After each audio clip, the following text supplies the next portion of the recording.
Welcome, everyone, to the very first official Multiverse Fundraiser. If you've been following us, you know we've done this before. This is the first time we're doing this under the Multiverse Fundraiser banner, first of many. This time around, we are doing this for Oscar-winning actress Valerie Perrin, who is our Miss Tessmacher. We love her very much.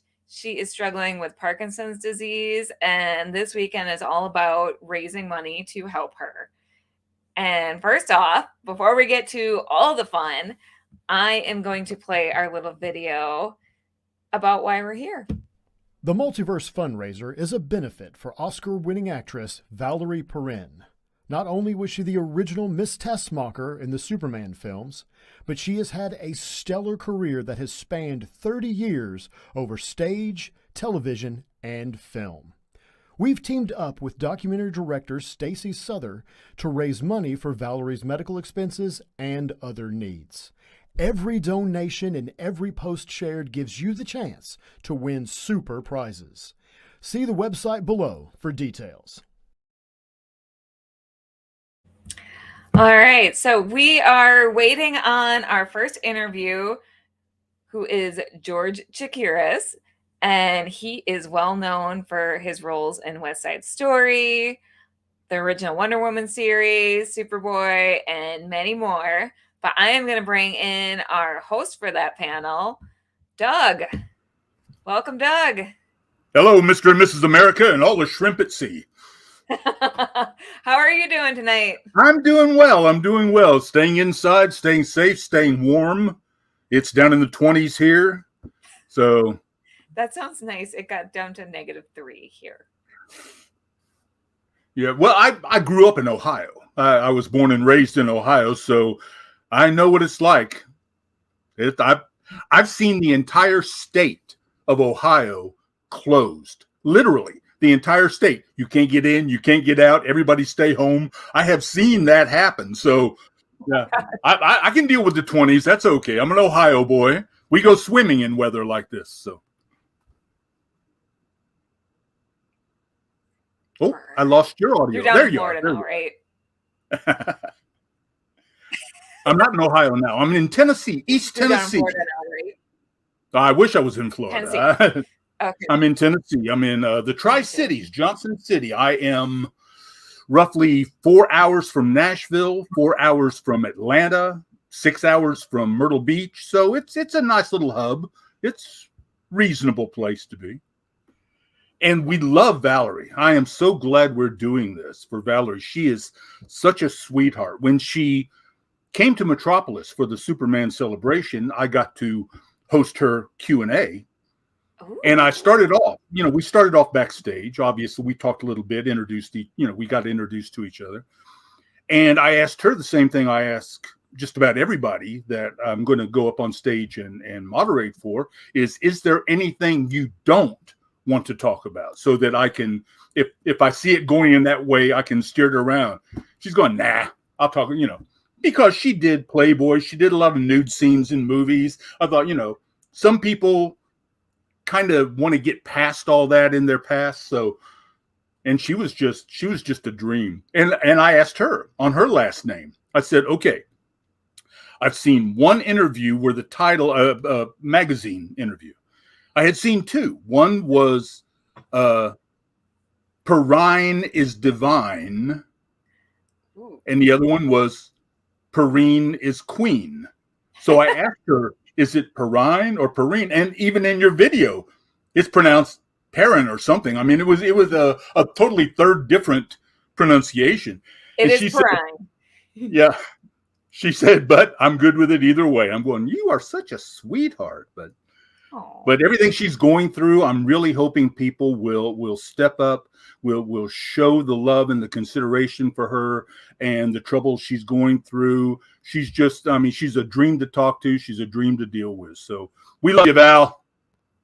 Yes, we do. Yes, we do. And let me get our ticker up here because we have a tiny URL for our, it's her dear friend Stacy Souther's GoFundMe that he has set up. He did a documentary on her. We're going to be interviewing him later this evening.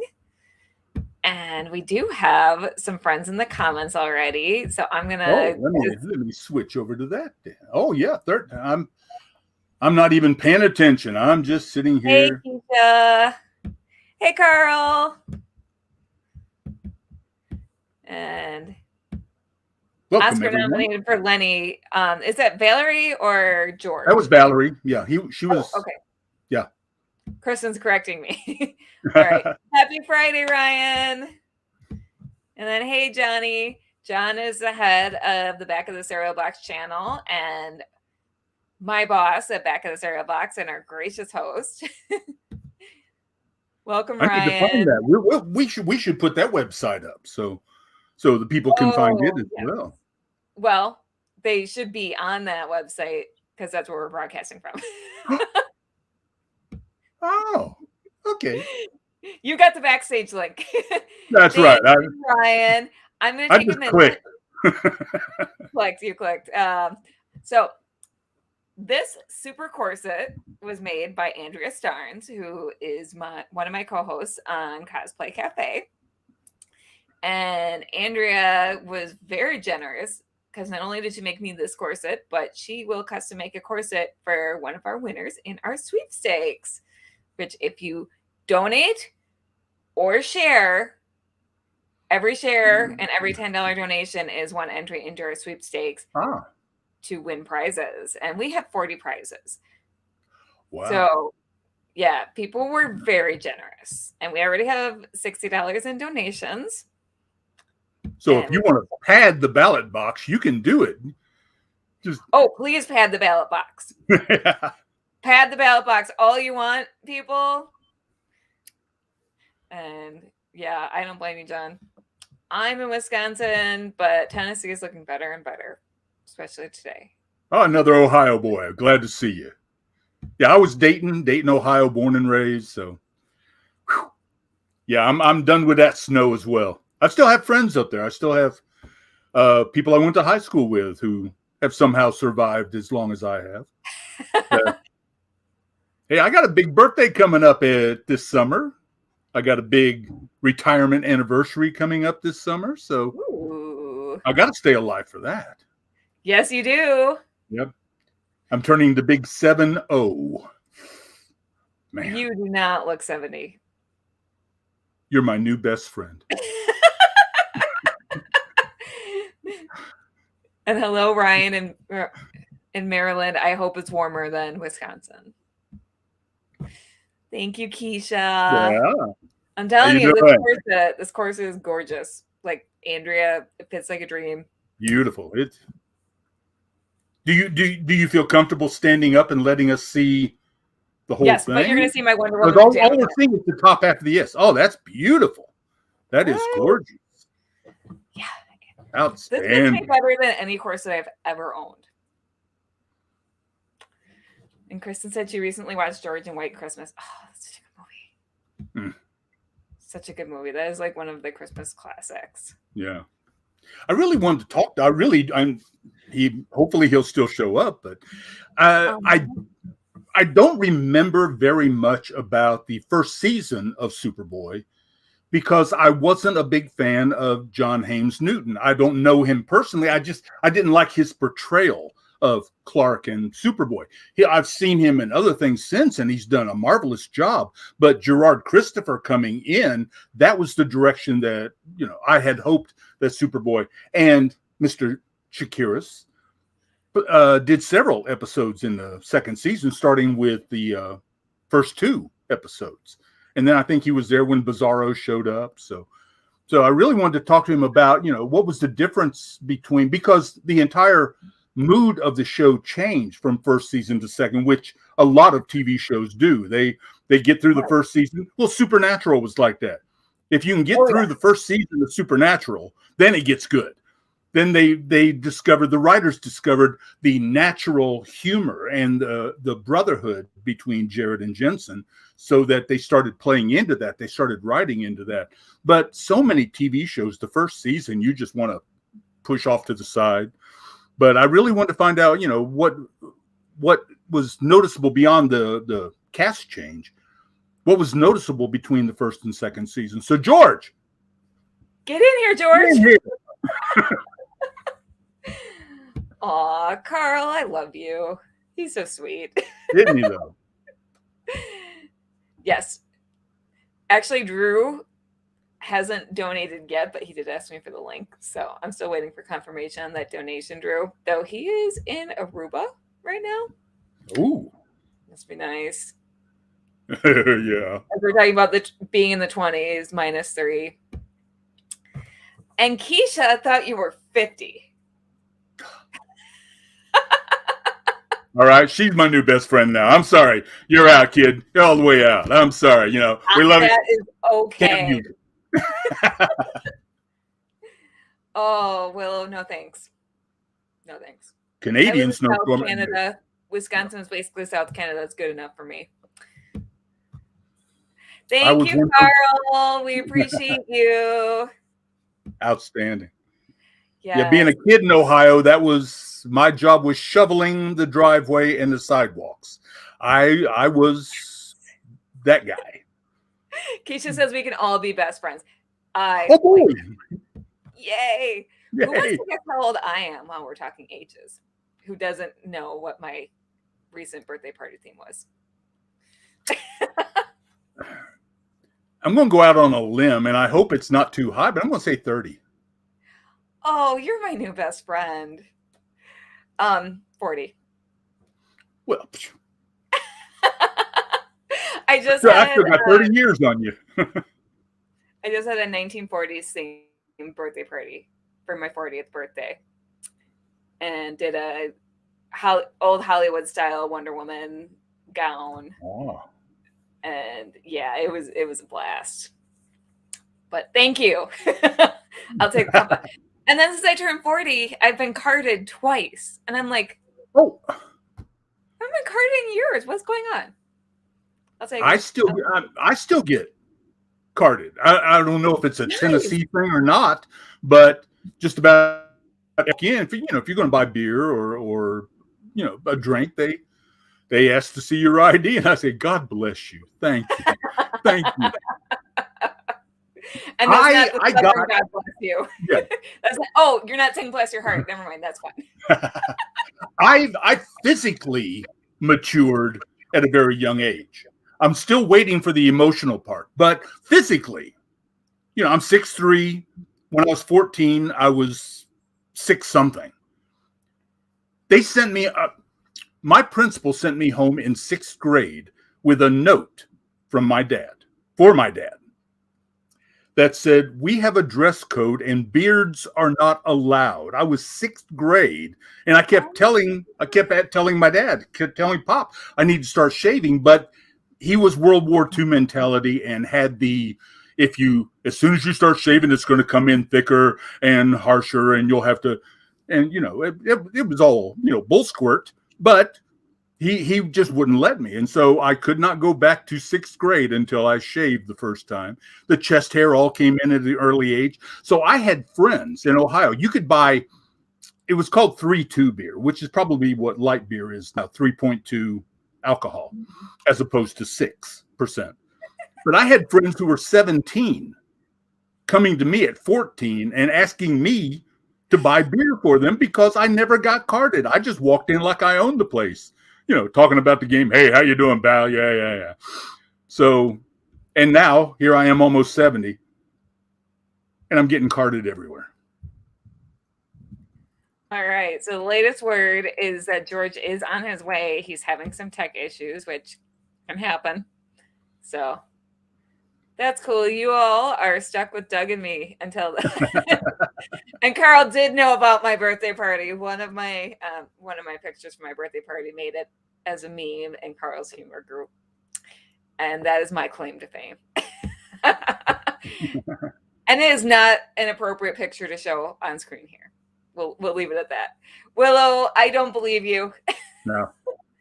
I feel like being a geek keeps you young. Yeah, see there? That's the only thing you have, Carl. Does it work?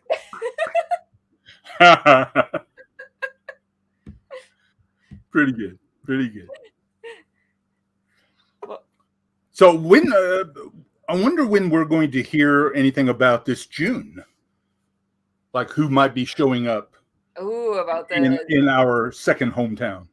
About the Metropolis Superman Yeah. celebration. Yeah. I wonder. I feel like things are still a little up in the air with our current pandemic situation, but let's just give a shout out to Metropolis right now. If anyone hasn't been there yet, which Ryan, I know you're out there and you haven't been there yet, you need to come. Ryan's a huge super fan. You have to go. It's where Doug and I met. Yep. And don't let that scare you away. I'm not that bad. You all know you want me. Ooh, back of the cereal box already scheduled for the celebration. Yes. Okay, so who needs to know about celebrities? The back of the cereal box crew will be there. And I keep pushing for them to talk to Michael McKean and Annette O'Toole, who are married in real life, but both of them played Perry White and Martha Clark on Smallville. They've done so much work together. I thought, get the both of them there. That would be great. That would be amazing. I'd love to meet them. Oh, yeah. Oh, thanks, Carl. Carl says we're doing fine. If there's one thing I can do, it's talk people's ears off. But seriously, we cannot recommend Metropolis enough. That's for anyone who doesn't know, that is how I got started doing these virtual events, because Metropolis got canceled. We were all sad about it. And someone, my friend Brandon, approached me and was like, we should do a virtual thing. So we did it as what we thought was a one-time thing. And my friend Dan got some celebrities to show up. Doug, I don't remember, were you involved in the first one, or did you get involved when you got involved when Kristen got involved for last year's, right? I think so, yeah. Which, thank you for that. Oh, yeah. That was fun. That was fun. But and for anyone who is not familiar with the Superman celebration, this little town of Metropolis, Illinois. Yes. Incredibly small town. No theater, no mall, but it's 5 minutes from Paducah, Kentucky, so everybody just goes there for movies and the mall. But back in 1972, when they realized that they were the only city in America named Metropolis, they got in touch with DC Comics at the time, before it was Warner Brothers property. And early 70s, people were a whole lot easier to get along with. So Metropolis got in touch with DC and said, we're named Metropolis. Can we call ourselves Superman's hometown and like do stuff? And they said, sure. So they got the permission. I believe 72 might have been the first Superman celebration. It has since grown incredibly. Yes. The pandemic has knocked that down the last couple of years, but it has been just a wonderful opportunity. And for those of you who think it might be more of a regular comic book convention, it is not. It is more like a family reunion or a block party. They block off both ends of the main street. Vendors set up along both sides of the street. We have writers, artists, actors, directors. We have the Superman Museum. We have a 15-foot, is it 15 foot? Yeah, I think so. It's huge. Yeah. Bronze statue of Superman that gets painted every couple of years. It's beautiful. I don't know if they still do or not, but the police and the fire department, the patches on their shoulders at one time had Superman flying horizontally across the patch. So I don't know if they still do that or not. The water tower had Superman and the shield on it. It is just a wonderful time. The newspapers, Metropolis Planet. Yeah. And it's free. I mean, it's, you got to pay for your room and you got to buy food and drinks. But if you don't want to buy an autograph, if you don't want to buy anything, you don't have to. What we call Q&As is what conventions call panels, where you can walk in and listen to any celebrity talk about anything. They'll take pictures with you. They'll take pictures at the statue. It is just a wonderful experience. And occasionally, especially like Michael Rosenbaum, Rosie, they'll get out, and after the things come down and people are in restaurants and talking and having a few drinks, a lot of the celebrities come and join us in those. So please, please, please. We've had a dance several years in a row to which some of the celebrities, some of the guests have shown up. So Yes. it is always the second full weekend in June in Metropolis, Illinois. So please, we're doing it again this year. We're actually showing up. It's a 2-day, I believe, this year instead of 3. But it's still just a wonderful, wonderful time. It's miserably hot. I don't know if you're aware of Southern Illinois in the second week in June. But the South. It's like right over the border from Paducah. Right. Like it's basically the South. And there have been years, there were 2 years in a row where the heat index got up around 115. And a lot of blacktop. If you're going to bring animals, like myself, and I don't know why, I cosplay. I'm like, what am I doing? And then Well, the first year that I wore the Hercules costume, which is basically a skirt and a sash. I mean, and a tiara. I could have won the, most congeniality, I guess. But the first year I wore that, I had one person a total stranger, stop me to take a picture. And he said, I just wanted a picture of the smartest costume in Metropolis this summer.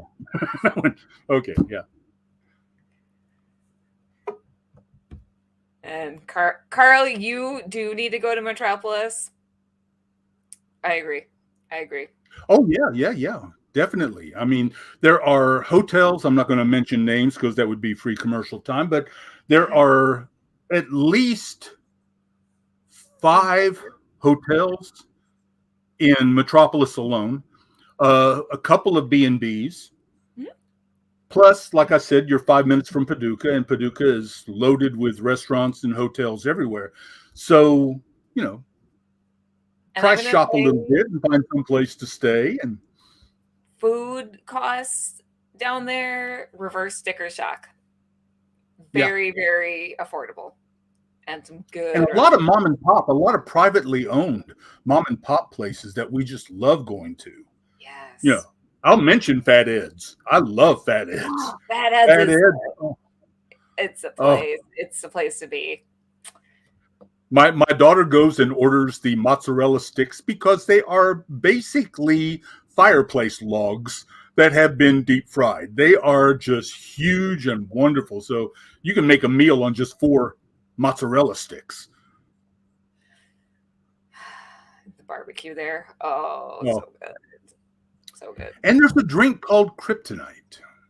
You can buy a Kryptonite. And that's also reverse sticker shock because for a mixed specialty drink, it's like $4. It's crazy. Yeah. I mean, don't hold me to that, but it's really inexpensive. Yes, I agree, Willow. I agree. And you need to come to Wisconsin for the Cheese and Wine Castle that I keep trying to get everyone to come for. Doug, you're invited too. Everyone's invited. It's basically heaven. It's my favorite tourist trap. It is a tourist trap, I'm not gonna lie, but it's my favorite. It's adorable. It's so much fun. Well, we have some of those around here. I'm very close. I could probably throw a rock and hit Jonesboro. And Jonesboro is the oldest town in Tennessee. Oh wow. And when people around here ask about the Superman celebration, I tell them it's just like Jonesboro Days, but for Superman. Jonesboro does the same thing. They block off both ends of the street. Nice. Vendors set up and down the street. They have little carnivals like we used to have. Oh, we do. But the carnival has grown so much in Metropolis. They weren't there last year, but, it's major carnival there. So there's stuff for the kids. They have special costume contests for the kids. They've done face painting. There's just so much to do for everybody. Just come and enjoy it. Yes, Come and indeed. meet us. We'll be out there on the streets all day and all night, more than likely. So, Oh, Carl, the stories we would have. we could not stay on the air. Mm-hmm.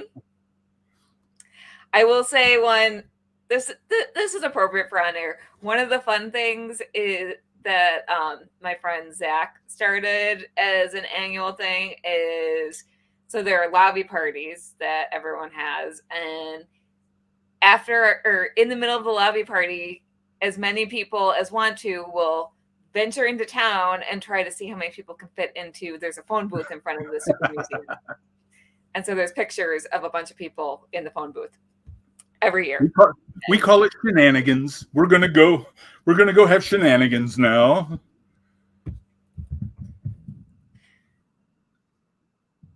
All right, George is still working on this. Hello, Lindell. Joker will be up there. All right. Lindell is a fantastic Joker. I love just that don't get near my daughter. I think it's fitting that this has turned into a Metropolis Superman celebration commercial. Yeah, my daughter Tara has a thing about clowns, so I mean, and she didn't when she was young. She dressed up as a clown for Halloween when she was little, but somehow, through the years, and when we went to Dragon Con in Atlanta, which is a totally different experience altogether. But they would do, and at one point in time, there were 8,000 people in costume at Dragon Con. And they would do huge photo shoots. Kristen.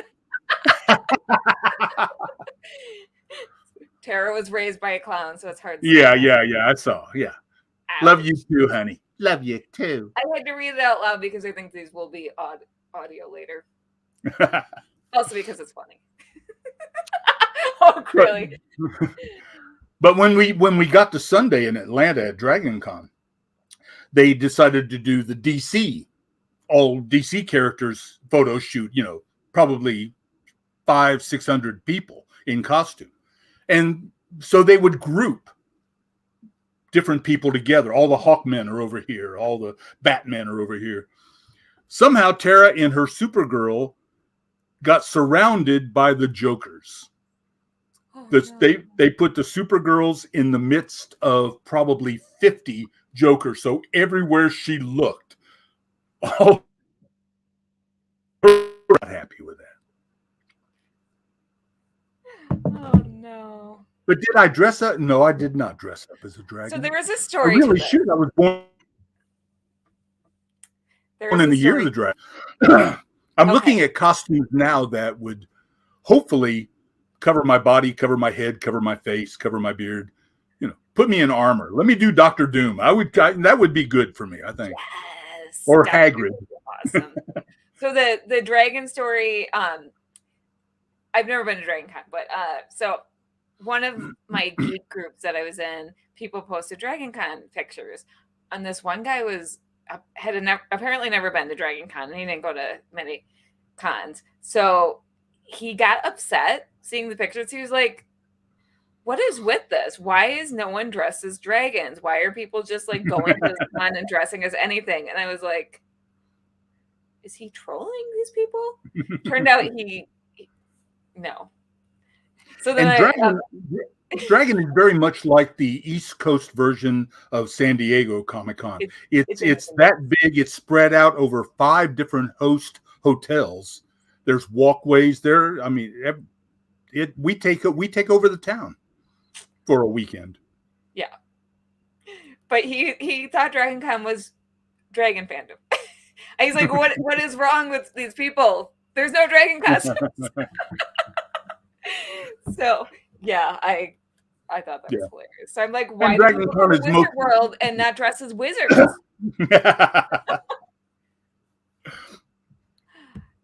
Kristen suggesting you do Ghost of Christmas Yet to Come.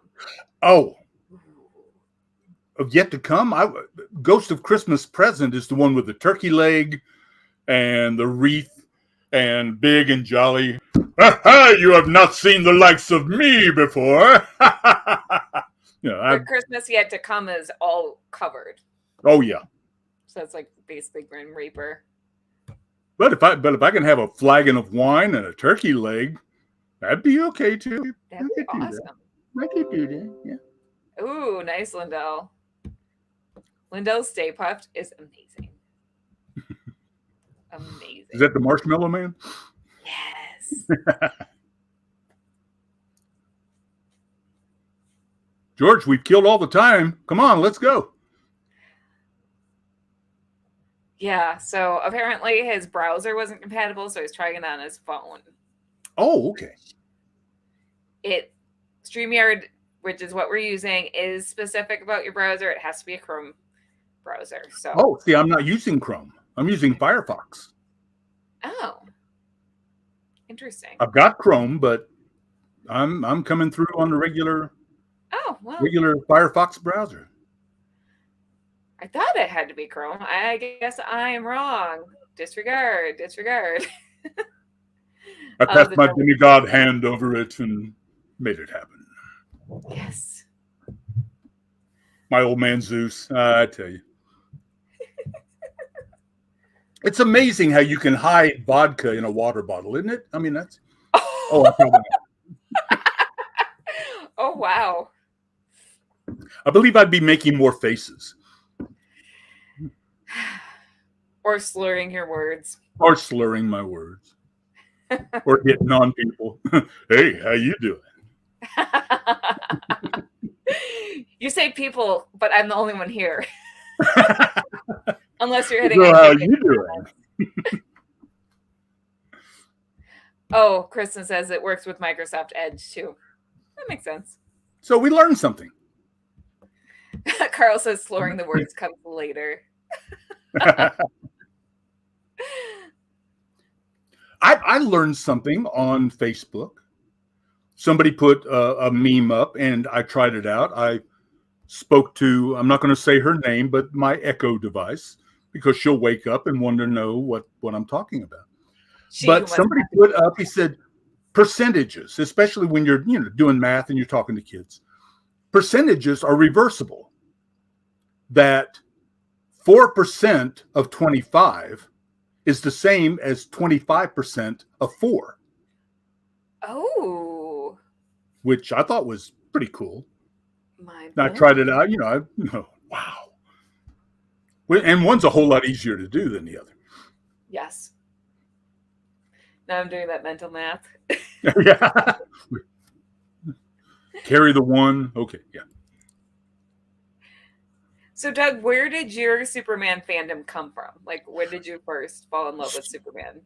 Superman is my earliest memory. My earliest memory. The Adventures of Superman started the year I was born. Oh, wow. So I was maybe, I don't know, 2 or 3 maybe. But my earliest memory is sitting in front of a black and white TV, seeing George Reeves flying across the skies of Metropolis, and it just went from there. I was a precocious young man, so I was reading at a very, very young age. And I pretty much taught myself to read on Superman and Batman comic books. Invulnerable was my first big word. So I can read invulnerable. That's pretty good. So yeah, the Superman thing goes all the way back. My childhood was not a happy one. So looking to the heroic ideal, looking to somebody that I did want to be like, Superman was always there. So that's when that all started. And until the Christopher Reeve Superman movie in 1978, collecting Superman was a difficult thing to do. You could find comic books. You couldn't find a whole lot of shirts. You couldn't find, toys. You couldn't find action figures. You couldn't find any of that stuff. So I've been making up for it in my later years by buying everything that I see. I've got the tattoo on my shoulder. My daughter has the tattoo on the top of her foot, which I was there for, since I have learned that the less meat and the more bone, the worse it hurts. Yep.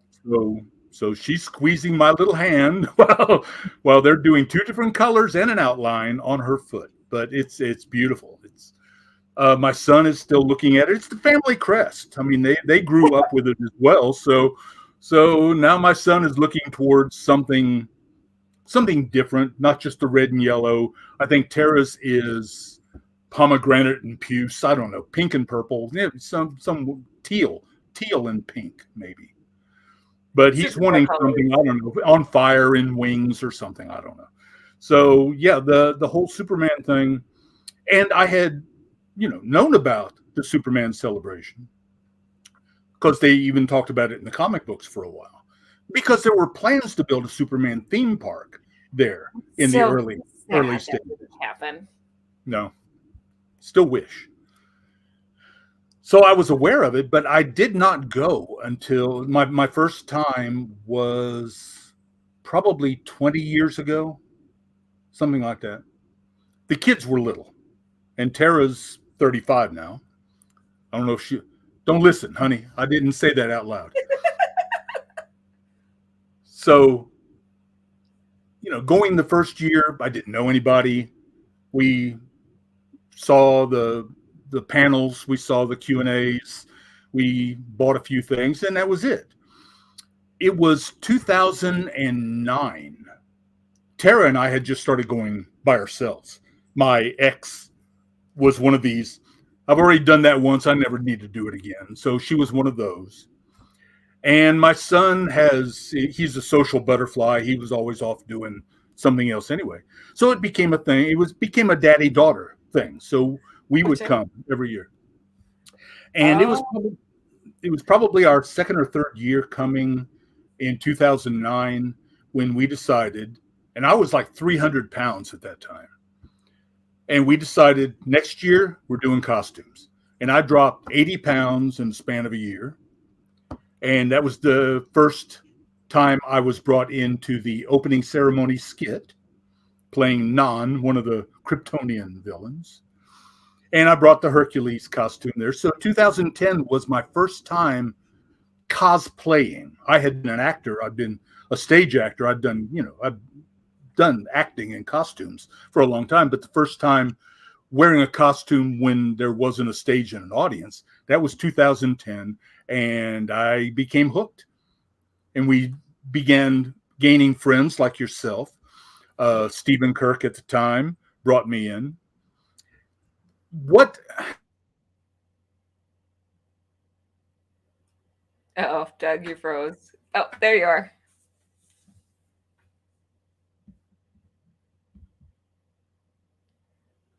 Okay. Oh, there we are. We were frozen there for a minute. Yep. Hollywoodland. Yes. I had read the book. I had read Hollywood Kryptonite, and read several things online, but I had read the book Hollywood Kryptonite about the death of George Reeves. Whether it was the suicide that they claimed it was, or whether it was murder because he was seeing the wife of a mafia boss, technically. I enjoyed the movie. I enjoyed what Ben Affleck did with it.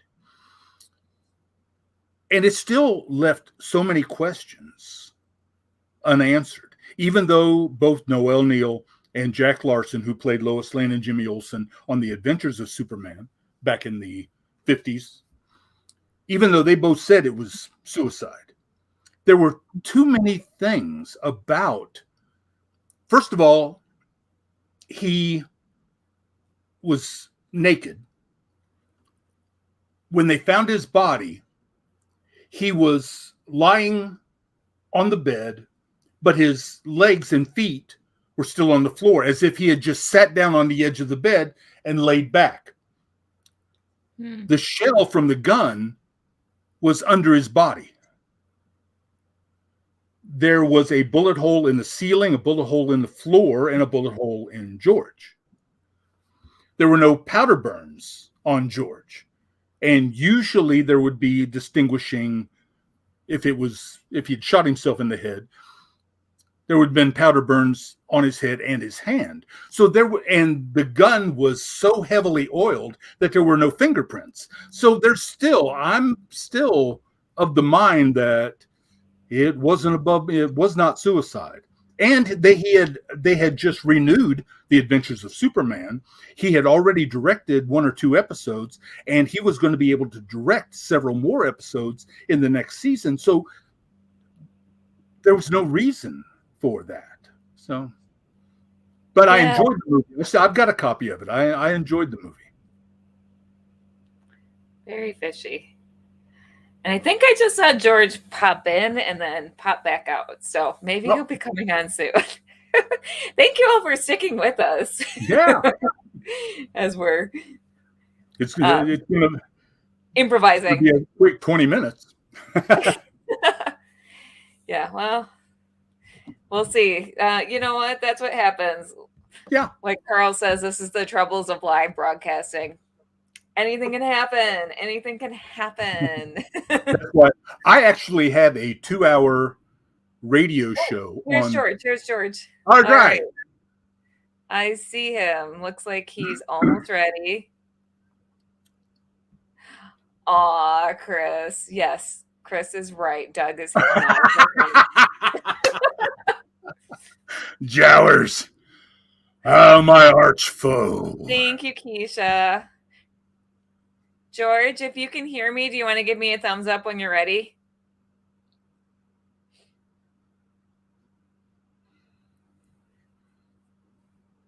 Or a hang loose. Oh, Carl didn't even know there was a guest. Oh, we love you, Carl. He's so supportive. No, I pre-record. I've got a 2-hour weekday radio show on Monkey Mania Radio. I'm a huge Monkeys fan. So I get to host a radio show for 2 hours a day, but I pre-record everything. I set up the playlist. I pre-record my intros, exits, commercial breaks, everything, and then just send it. So I don't have to worry about live stuff. I don't have to worry about all that stuff. I lay in the 2 hours and send it to the station, and they throw it on the air. Good. All right, Did we get a thumbs up? Yep. All right. All right, here we go.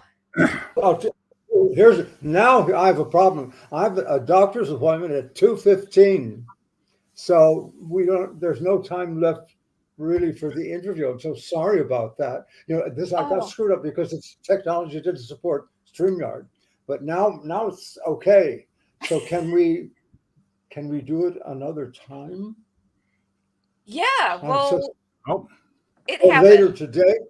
Because I'll tell you, my appointment is virtually like 10 or 15 minutes away. It takes 10 minutes. So I could go there, I could be back in 45 minutes if today still works for you. It's fine with me. But I don't know the scheduling for the rest of the day right now. Yes. Okay. So we have Stacy at okay, so are you on Pacific time? I'm sorry, was that to me? So we have yeah. So you're on Pacific time, right, George? I'm sorry. Yes. Yeah. Okay, so we have Stacy coming up at. Let me readjust to. So Stacy's coming up at 3 Pacific. So if you want to come after him, so that would be 4 your time. 4 my time. 4 my time is fine. That would be wonderful. Yeah. It's just this stupid appointment that gets in the way. I'm sorry. Oh, it happens. I'm sorry about the tech issues. I guess my browser did not support StreamYard, so that was the interruption. Yeah, sorry about that. Yeah. No, no worries. It happens. Okay. Keisha says hello, George. Okay, hello. This is what happens when you do things live. It's all good. Sure. So we'll see you in a few hours. Great. So we'll do it at 4. Yes. Thank you for your patience. Thank you so much. My apologies, but technical stuff is not my thing. No worries. Well, we'll put it to music and you can dance to it. There you go. That is quite all right. We'll work it out. So Thank you. have a good Thank appointment, you. and we'll see you in a Okay. bit. All right. Great. Thank you. Thanks. Hang tough, man. Stay safe. Okay. Thanks. Kristen says we love you. We love you too. Thank you. Gosh. Thanks. Now, leave. All right. So that would be 7 my time in Eastern, correct? Yes. Okay. Yes. And Willow's also offering, if we have to, we can record the interview later in another studio if needed. So we'll figure that out. Willow trust we will figure this out. And I'll let until then, we have 15 more minutes till the next panel, which may also be another improvising one because we still haven't heard from Shauna McGuire. So she might be here, might not. It's gonna be a surprise, y'all. If Shauna McGuire is not here, we are going to be talking about fan fiction. And I'm pretty excited about that too, because I've never done a panel on fan fiction, but it's close to my heart. I don't know how you feel about fan fiction, Doug, but I've written a few. so you could stick around if you wanted. Well, I also had a love for other genre TV shows. I Spy with Robert Culp and Bill Cosby, and The Greatest American Hero. So I wrote a couple of Greatest American Hero and I Spy, and I also combined the two since Robert Culp played a lead in both of them.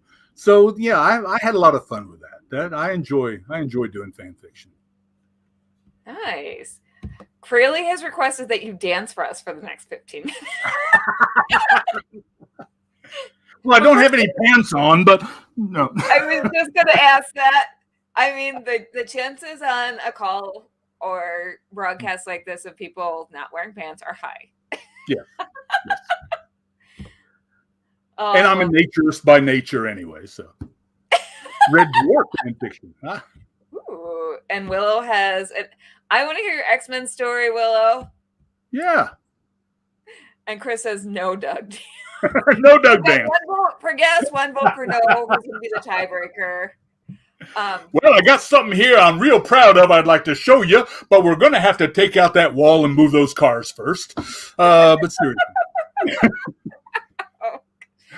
I have written fan fiction in a lot of genres.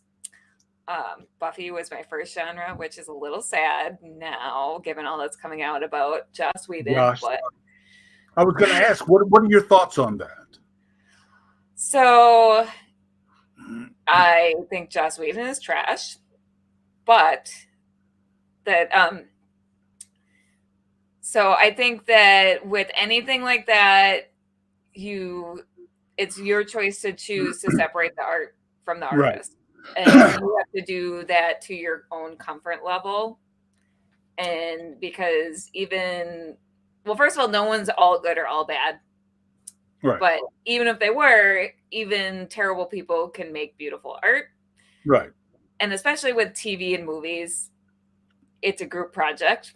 So there's many people involved. And if a piece of art means something to you, you shouldn't let a horrible person take it away from you. I used to have less problems separating the artist from their art until social media. And suddenly everything, every fact, every rumor, everything comes out. The whole thing with Whedon, if it had just been the actors in Justice League, I could have understood that because he came in halfway through it. He was not in the building process, the writing process. He just, he had to come in and finish somebody else's job. So, I could have dealt with that. But with all the Buffy and Angel people stepping up and saying, no, he's a piece of crap, really. I mean, he mistreats everybody. And just recently, he put a thing out about how Gal Gadot did not understand, and English is not her first language, so she probably didn't understand what I was saying to her.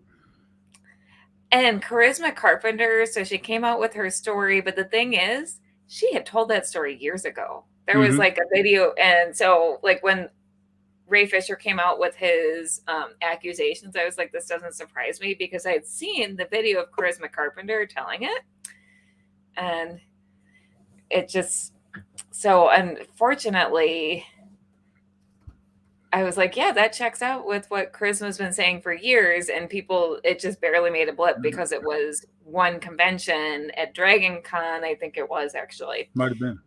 And it was part of a panel, and Charisma kind of downplayed it because that's what you're taught to do. But yes, Carl, you're right. I feel like this needs to be a whole other panel.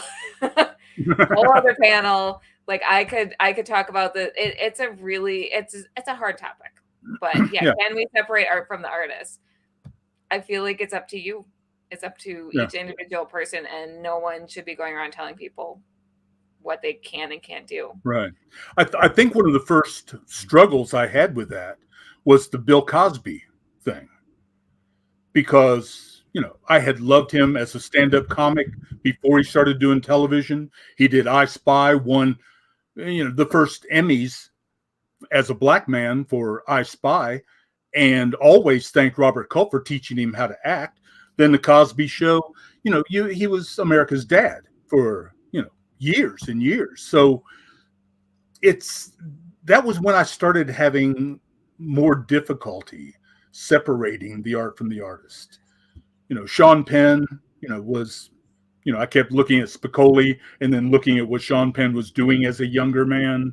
You know, the fights, the mistreatments, the, you know, going after paparazzi, going after cameramen. But, you know, it wasn't until the whole Cosby thing came out that I really started to have some struggles with it. With the past administration, I had problems accepting, you know, some actors who I had great respect for saying horrible things. So, you know, it is a struggle. It's difficult to do. This is very true, Carl. Everyone has a dark side, and people who make art, happy people don't always make art. I'm sorry. I make a lot of art, and I have a dark side. Yeah. Kristen's asking why, especially Hollywood. That's what I'm assuming from Carl's words, because art comes from pain. Yeah. I mean, you know, we all have, like he said, we all have a dark side, but we are not all in the public eye. You know, we're not all making movies or TV shows or recording music. It's those people who are, you know, if you're doing something in the public, then you are in the public eye. So, you know, it's hard. That was why, you know, some celebrities saying, well, I'm not a role model. I don't say I'm a role model. I'm not. Well, yes, you are. If you are out there in the public, you are a role model. You just have to decide if you're going to be a good one or a bad one. Oh, is that for me? Oh, I am so sorry. Just 1 second. I need to send a message. No, I'm sorry. We're breaking. It's fine. I want my ring back now. I'm gonna take Kristen to the prom now. No, it's all over. If you'd asked yesterday, Carl, let's see Kelly's dark side. Yeah. No. I was gonna say, if you hurt any of my friends and family, you will. So no, don't. Oh yeah. Don't do that. Keisha's adorable. I don't have a dark side. I'm completely innocent. Yes. Keisha's very, very, very innocent. I don't think Keisha wrote a vampire novel. She wrote a novel on a stalker. So no dark side from Keisha. So anyways, we're at our time, and Shannon is waiting to start her panel. So Doug, thank you for filling this hour, and we will we'll reschedule George's interview for after Stacy's. So I'm I'll going to see you drop you again. out. I'm going to play. Yes, I will see you again. And I'm going to play our little donation video again because this fundraiser is also raising funds for Valerie. So thank you, Doug. It was good Thank seeing you. you. Love you, Valerie. I'll see you later. Bye. The Multiverse Fundraiser is a benefit for Oscar-winning actress Valerie Perrin.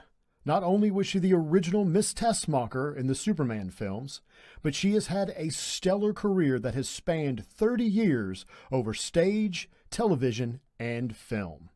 We've teamed up with documentary director Stacy Souther to raise money for Valerie's medical expenses and other needs. Every donation and every post shared gives you the chance to win super prizes.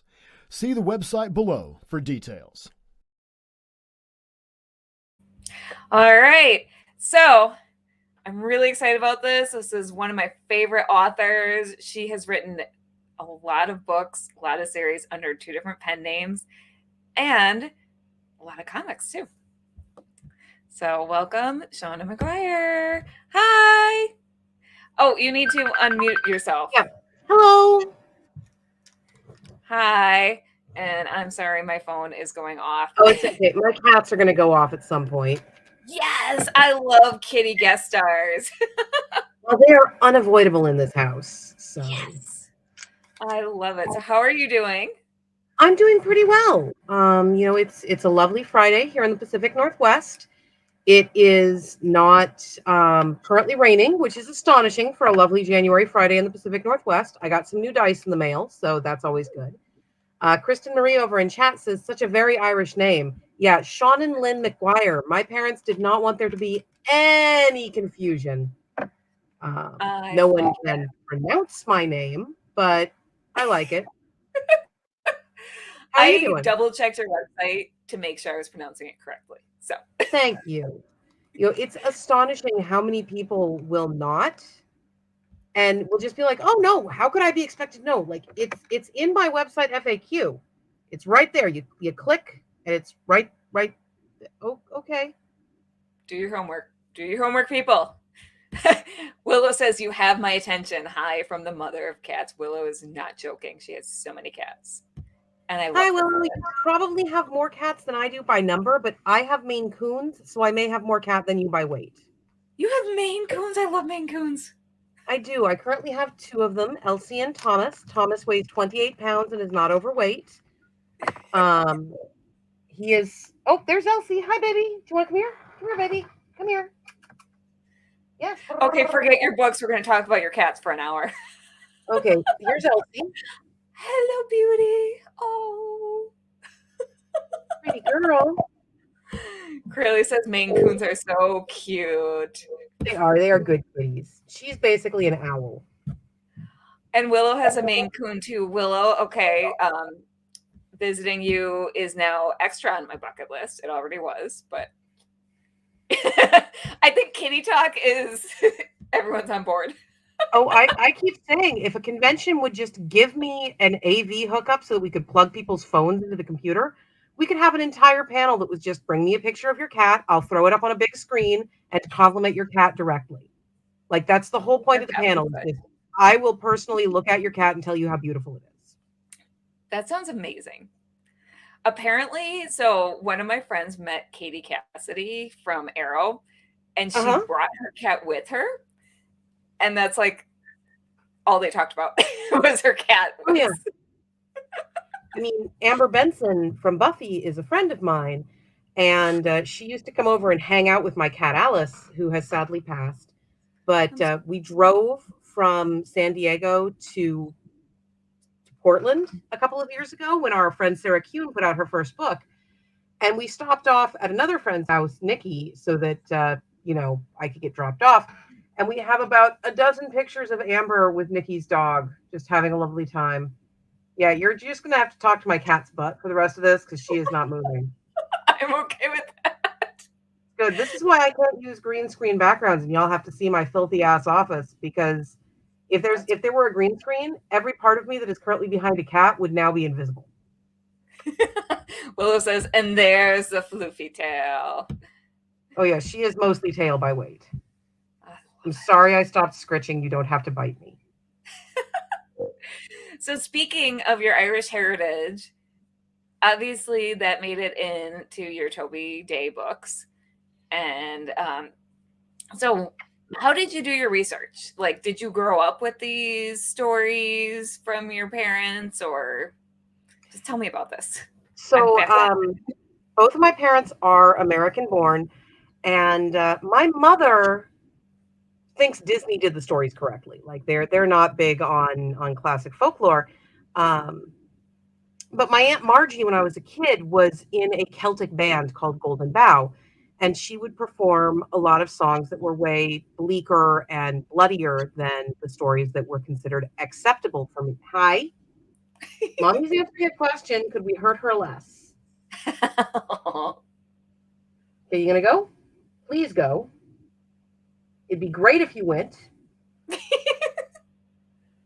So anyway, what with all of that, I got very involved in Dungeons and Dragons and the local SCA scene and all of those things that I think are kind of nerd pipelines, and started really getting interested in traditional balladry and traditional fairy tales, traditional folklore.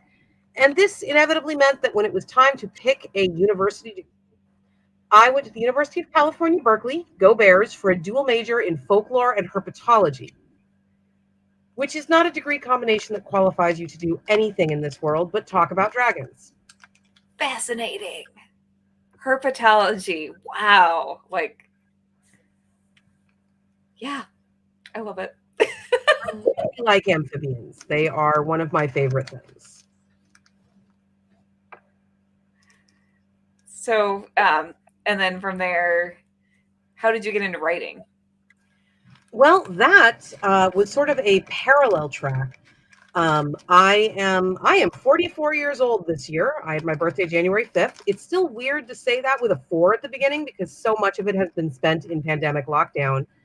But that means I was a kid in the 1980s. And in the 1980s, we were kind of in the golden era of anthology television. You had all of these shows being made by people who had grown up on the Twilight Zone and now wanted to be the next Rod Serling. And one of these shows, which I would watch at my grandmother's house, was called Ray Bradbury Presents. And every single episode began with a title sequence that ended with this old guy sitting at a typewriter, and he would be pounding away on his typewriter, and then he'd pull a sheet of paper out and throw it into the air, and it would float down and form the logo. And I hated that old guy. I hated him with the purity that only a 6-year-old can possess, because every time we saw the old guy, it meant we weren't getting story. We were getting 30 seconds of old guy and not 30 seconds of story. And I resented him. That's fair. So one day I finally complained to my grandmother, which is like, who the heck is that? Why is he here? I do not see his relevance to the narrative. And grandma said, well, that's Ray Bradbury. He wrote all these stories. I had legitimately not considered that that was an option until that specific moment in time. I thought that stories were too big and important for any one person to make, and that they just sort of happened. So apparently spontaneous generation was easier to accept than the idea that someone might sit down and write a whole story and not get in trouble for lying, because my mother was very big on honesty, and stories seemed to inherently involve telling things that were not true.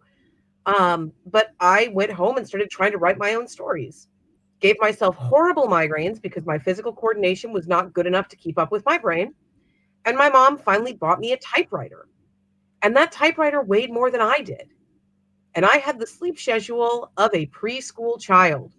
So I would wake everyone in the house up at 3 a.m. pounding on my typewriter. We still have my first short stories. I think we have my first novel somewhere, because I was writing them before I hit first grade, just because it was a way to get everything out of my head now that I knew that was an option. That's incredible. Like, you started young. I did. I didn't start publishing till 2009, though. Wow. You And have to write a lot of words to stop being awful. Yeah. Oh, yeah, I know. I've published one book, and yeah, I wrote a lot of words first. Yay. Good. And I, yeah, maybe I'm still awful. We'll see. So you have, Everyone yeah, has that. Like Shakespeare had that concern. Everyone has that. That's okay. if you don't have that, I feel like you're really awful. Probably. Not to speak ill of the dead, but Anne Rice hit a certain level of fame and then literally would not allow herself to be edited. And it shows Yeah. really, really clearly. If you read her early work when the editors were allowed to make her better, and then read her later work where they were not, you can see why we need those external voices. Everyone needs to be edited. Absolutely. Oh, this is a good question. Curly wants to know, do you like the Dragon Riders of Pern series? You know, I don't actually know the answer to that anymore. I loved them when I was a kid, especially the Harper Hall books. You know, I wanted fire lizards. I think everyone wanted fire lizards. I am also a filk musician, meaning the songs of science fiction and fantasy. I've released several albums. And the first things I remember setting to music when I was like 11 were the songs from the Harper Hall trilogy. And when you're 11 making up a tune to go with a poem that's supposed to be a tune, you think you are a goddamn genius. I legitimately thought that no one else would ever have considered setting those poems to music, and that I was some kind of amazing trailblazer. And if I ever met Anne McCaffrey, she would love me. Because I was 11. That's what 11-year-olds are for. You are a constant wish fulfillment generation machine when you're 11. I loved them. It wasn't until I tried to go back and reread some of them as an adult that I noticed how incredibly sexually reductive they are in many ways. There are elements of homophobia. There are elements of female oppression that are not necessary. The plot is very much, I wrote something successful. Oh, crud, how do I make a living off of this? And so I don't know the answer to that question. I know that I have deep and foundational love for the series, but do I like it today? That's fair. I like Todd McCaffrey, Anne's son. He is a really sweet guy. Curly was 11 when reading the books too. And I think that's kind of the magic age of the Harper Hall books. I am going to have to reread them soon because a couple of my honorary nieces and nephews are hitting the age where my immediate impulse is to say, well, here's Harper Hall. Here, enjoy this, love this. I love this. But I need to make sure the suck fairy didn't come while I wasn't looking, because the suck fairy is always there. And people's standards change. yes. You know, again, child in the 80s, if you look at fiction that was available to me when I was first discovering genre, women mostly didn't exist. If we did exist, we were tokens or we were rewards. A woman was there to tell the hero that he had succeeded at his quest. We were not heroes ourselves. We didn't get to have those stories. And the kids today, the 11 and 12-year-olds, they won't put up with that. They are used to the idea that women can be heroes. So there are stories that I have deep affection for that I'm just not going to hand to my 11-year-old niece and expect her to accept. Which I'm so glad that stories have evolved. Oh, yeah, it's wonderful. And I will say, I'm not going to name the writer, but I had fallen in love with this urban fantasy detective series, and then I got several books in, and I'm looking, and then I finally started looking at it a little more critically, and I'm like, this author doesn't write women well. Like the female characters are strong female characters. You know who I'm talking about, I'm pretty sure. Thank you for not naming them because their fan base chews on me a lot. Well, now I was going to say, whenever I talk to someone who feels the same way, I'm like, have you tried October Day? You're like the anti, but yeah, no, I'm not going to name them. That's good. Thank you for writing the antithesis of that and writing stories where women aren't described in that way. And I know people complain about woke culture, but you don't, I hate that word, but You don't write that way. You just write naturally. I mean, It's there's also the natural. issue of the whole woke culture thing. I am a female. I'm a cis female. I'm a queer cis female. I'm a disabled queer cis female. I'm a fat disabled queer cis woman. All of those aspects, I have people who say I can't put all 5 in a character or they're a checklist. My actual life, the life I live, is not a checklist. It's the life I'm in.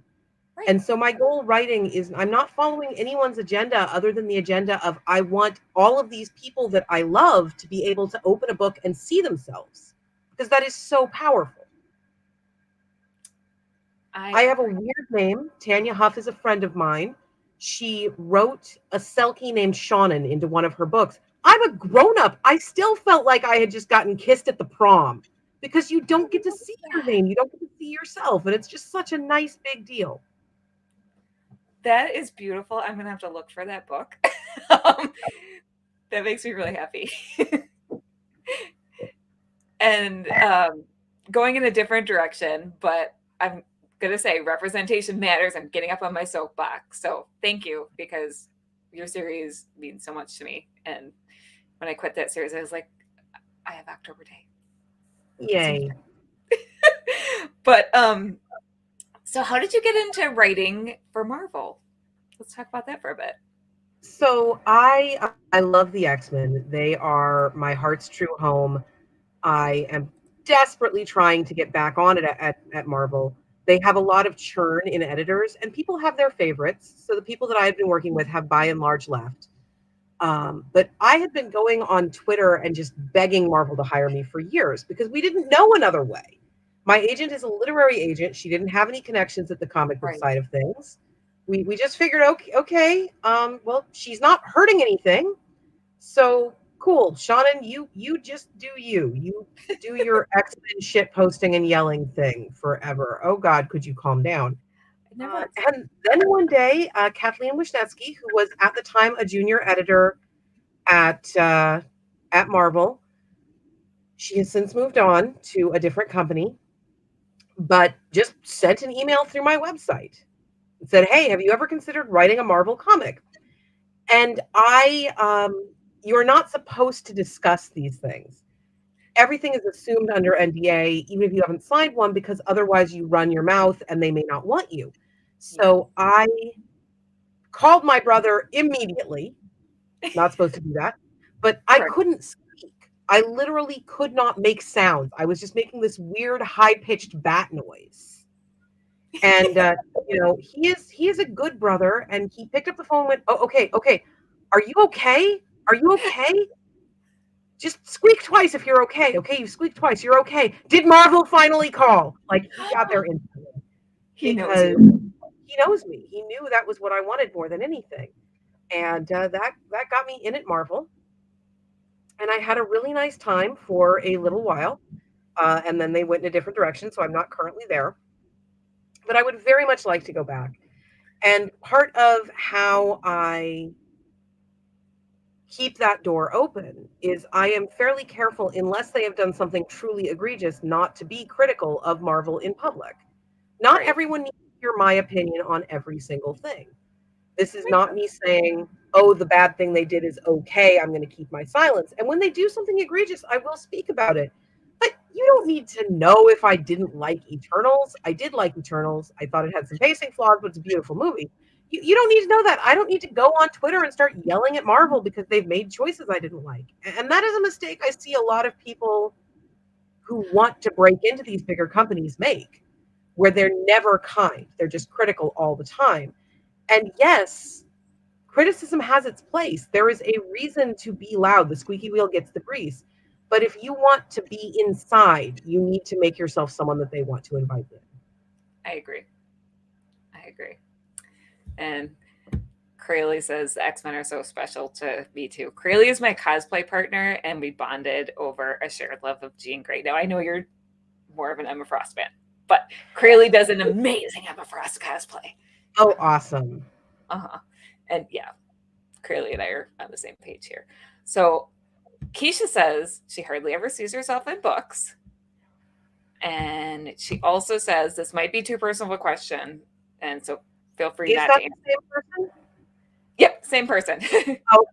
Oh, I'm sorry. This is Kristen. Okay, that's why I asked. But her disabled sister is sitting here and she's asking about your disability. As soon as you said it, she zeroed in on it. Feeds into the representation matters. Right. So if you want to talk about it, you can. I am roughly this far from completely legally blind. If I take my glasses off, I literally can't tell that there's still a camera going, and that is a disability. Yeah. I am autistic, which was finally diagnosed in 2020.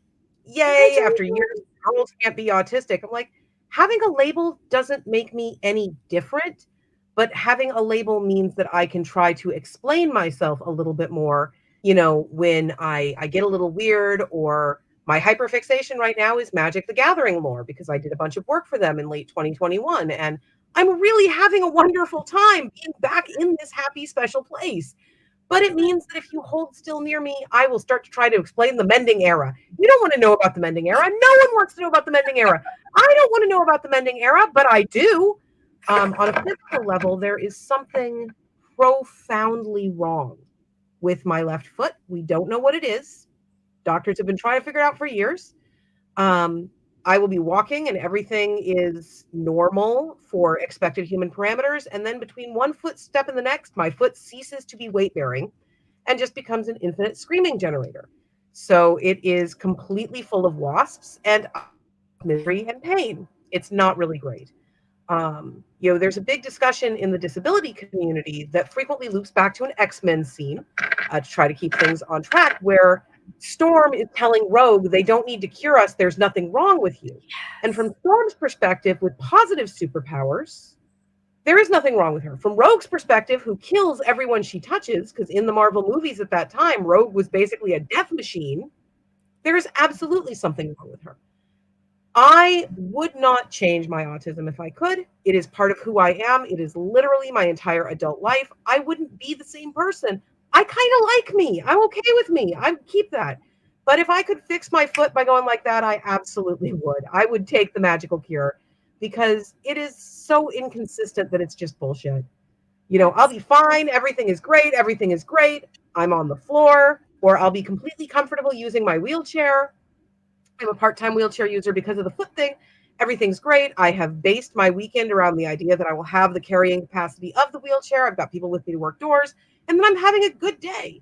And people who saw me in the chair the day before are like, oh, it's a miracle, and being dicks about it.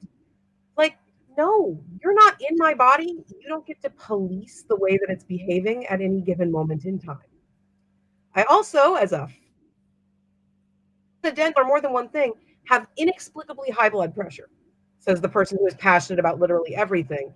But we can't figure out why my blood pressure is so high. We have done all the tests in the world. My blood wants to leave. It is done being here. It would like to go on vacation. Bye-bye. That's fun. Super fun. And Kristen said, thank you for answering. Sure. Her sister is a total sweetheart. She's been... we did this last summer too, and her sister was just sitting with Kristen the whole time. Kristen is basically my co-chair for this thing, and nice. Lauren is her sister, and Lauren's just right there with Kristen the whole time. We love Lauren. Oh, that's wonderful. Yeah, and she loves all the celebrities, asks lots of questions. So yeah, representation matters. So people being able to see themselves in fiction, because guess what? That's what the real world looks like. Sorry. Keisha is geeking out about Magic the Gathering. My husband's also. Magic the Gathering Magic makes me so happy right now, because I was last really in the community around about the dark. I left for a long time because people were mean. And then I came back in and went head first into the lore well. But Magic is really genuinely dedicated to the idea that they want your money. Yes. And I know that sounds kind of silly, but they do. They want everyone's money. And you are going to give them your money if you can see yourself. Yep. So they have canonically queer planeswalkers. They have canonically disabled planeswalkers. I have just forgotten her name because I wasn't expecting to say it right now, but they have a canonically autistic planeswalker. That's amazing. Will Kenwraith is missing a limb. They have white planeswalkers, black planeswalkers. They've got planeswalkers with basically all Earth cognate racial backgrounds. And if someone identifies a gap, a place where they don't have a planeswalker, they make a planeswalker. It's amazing. They want your money. I have so much respect for companies that are willing to be that blunt about, no, we just want everyone's money. It's inclusive. Everyone's money is spent the same. I'm a Disney person. I love Disney. You can see some pins in the background here, you know, but Disney frequently will not make clothing above a size XL. I can wear their stuff because I top out at XL, but my girlfriend's a 3XL. She loves Disney too. They have decided her money is not worth it. So we wind up buying bootleg or from her universe. I really, really like it when places go, no, we just want your money. I'm with you on that one. And Keisha says she has invisible disabilities and is hearted. Oh yeah, it's awful. And talking about it is really hard. So thank you for sharing, because that's so important. It just. And then Kristen says Lauren would like to know what your mutant power would be. Oh, I can talk. Are we talking about powers in this world, like I'm inexplicably one of the first superheroes, or mutant powers in an X-Men world? Because I feel like that is a different answer. Let's go with powers in the X-Men world. Powers in the X-Men world, I would probably be on the standard telepath package. Because in a world where people know there are telepaths, it wouldn't be quite so much like being plugged into the YouTube comments section all the time forever. I got to figure that in this world, if you suddenly developed telepathy when no one is trying to guard their thoughts, no one thinks that someone might be reading them, it would just be like walking through the world's worst YouTube comment section all the time. I would become an absolute shut-in. Now, if I got to pick my power, or it was a power in a world where there's no one to teach telepathic ethics, I'd go for teleportation. Yes. Like, I have been very careful. I've been tightly bubbled for the last 2 years. I am doing my best to stay safe, but I miss my people. And to be able to go, can you take a test and show me the results right now? Okay, great. I'll be right there. Would be amazing. Same.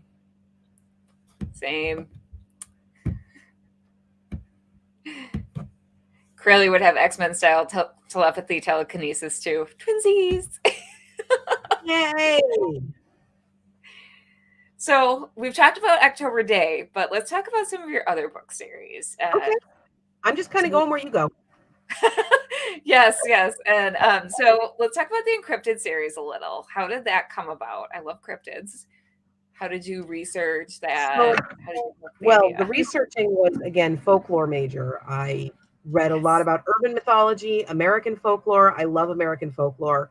We've got some weird crap going on out there. But it was a combination of things. I used to be a huge Supernatural fan.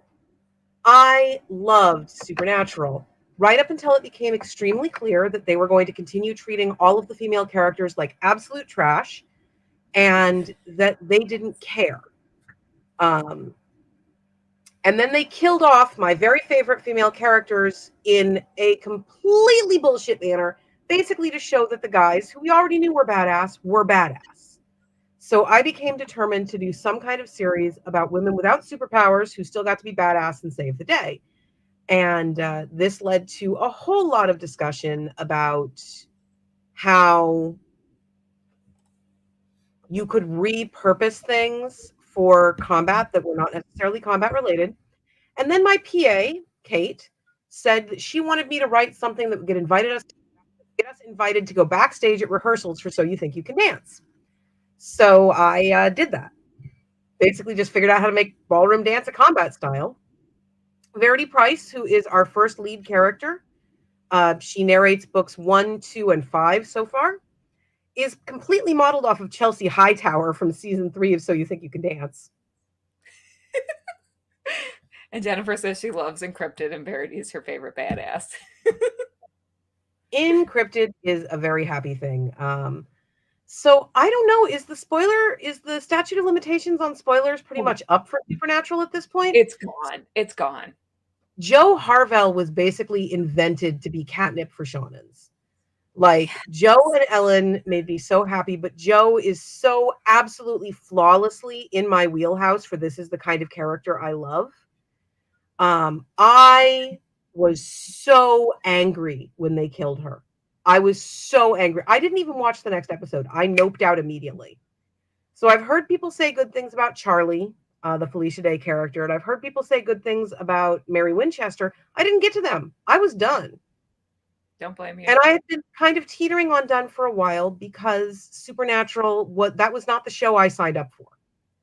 I signed up for the first couple of seasons where it was American folklore, monster of the week, brothers hunting things, not for this big epic angels and demons. Oh, we have offended God. Oh, it is all the power cosmic thing. I wasn't there for that.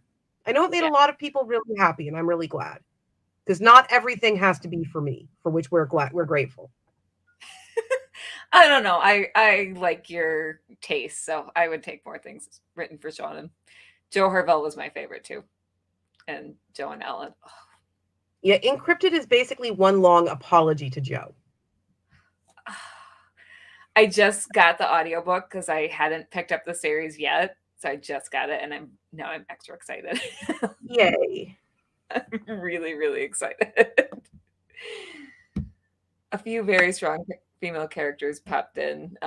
Keisha saying, yeah, I have heard that, but I don't know that that is enough to make me forgive them for what they did.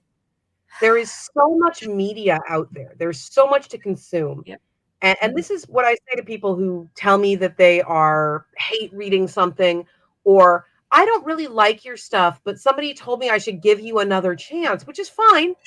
There's so much. You don't have to consume anything that's not making you happy. And Supernatural broke my heart so badly with the way they treated Joe and Ellen that I just cannot see going back. It's not enough for me. I'm sorry. That's how I feel too.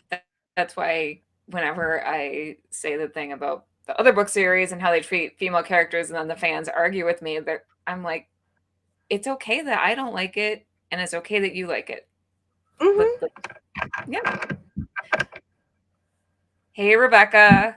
And I was going to ask about Newsflash under Mira Grant. So perfect. Rebecca got us there.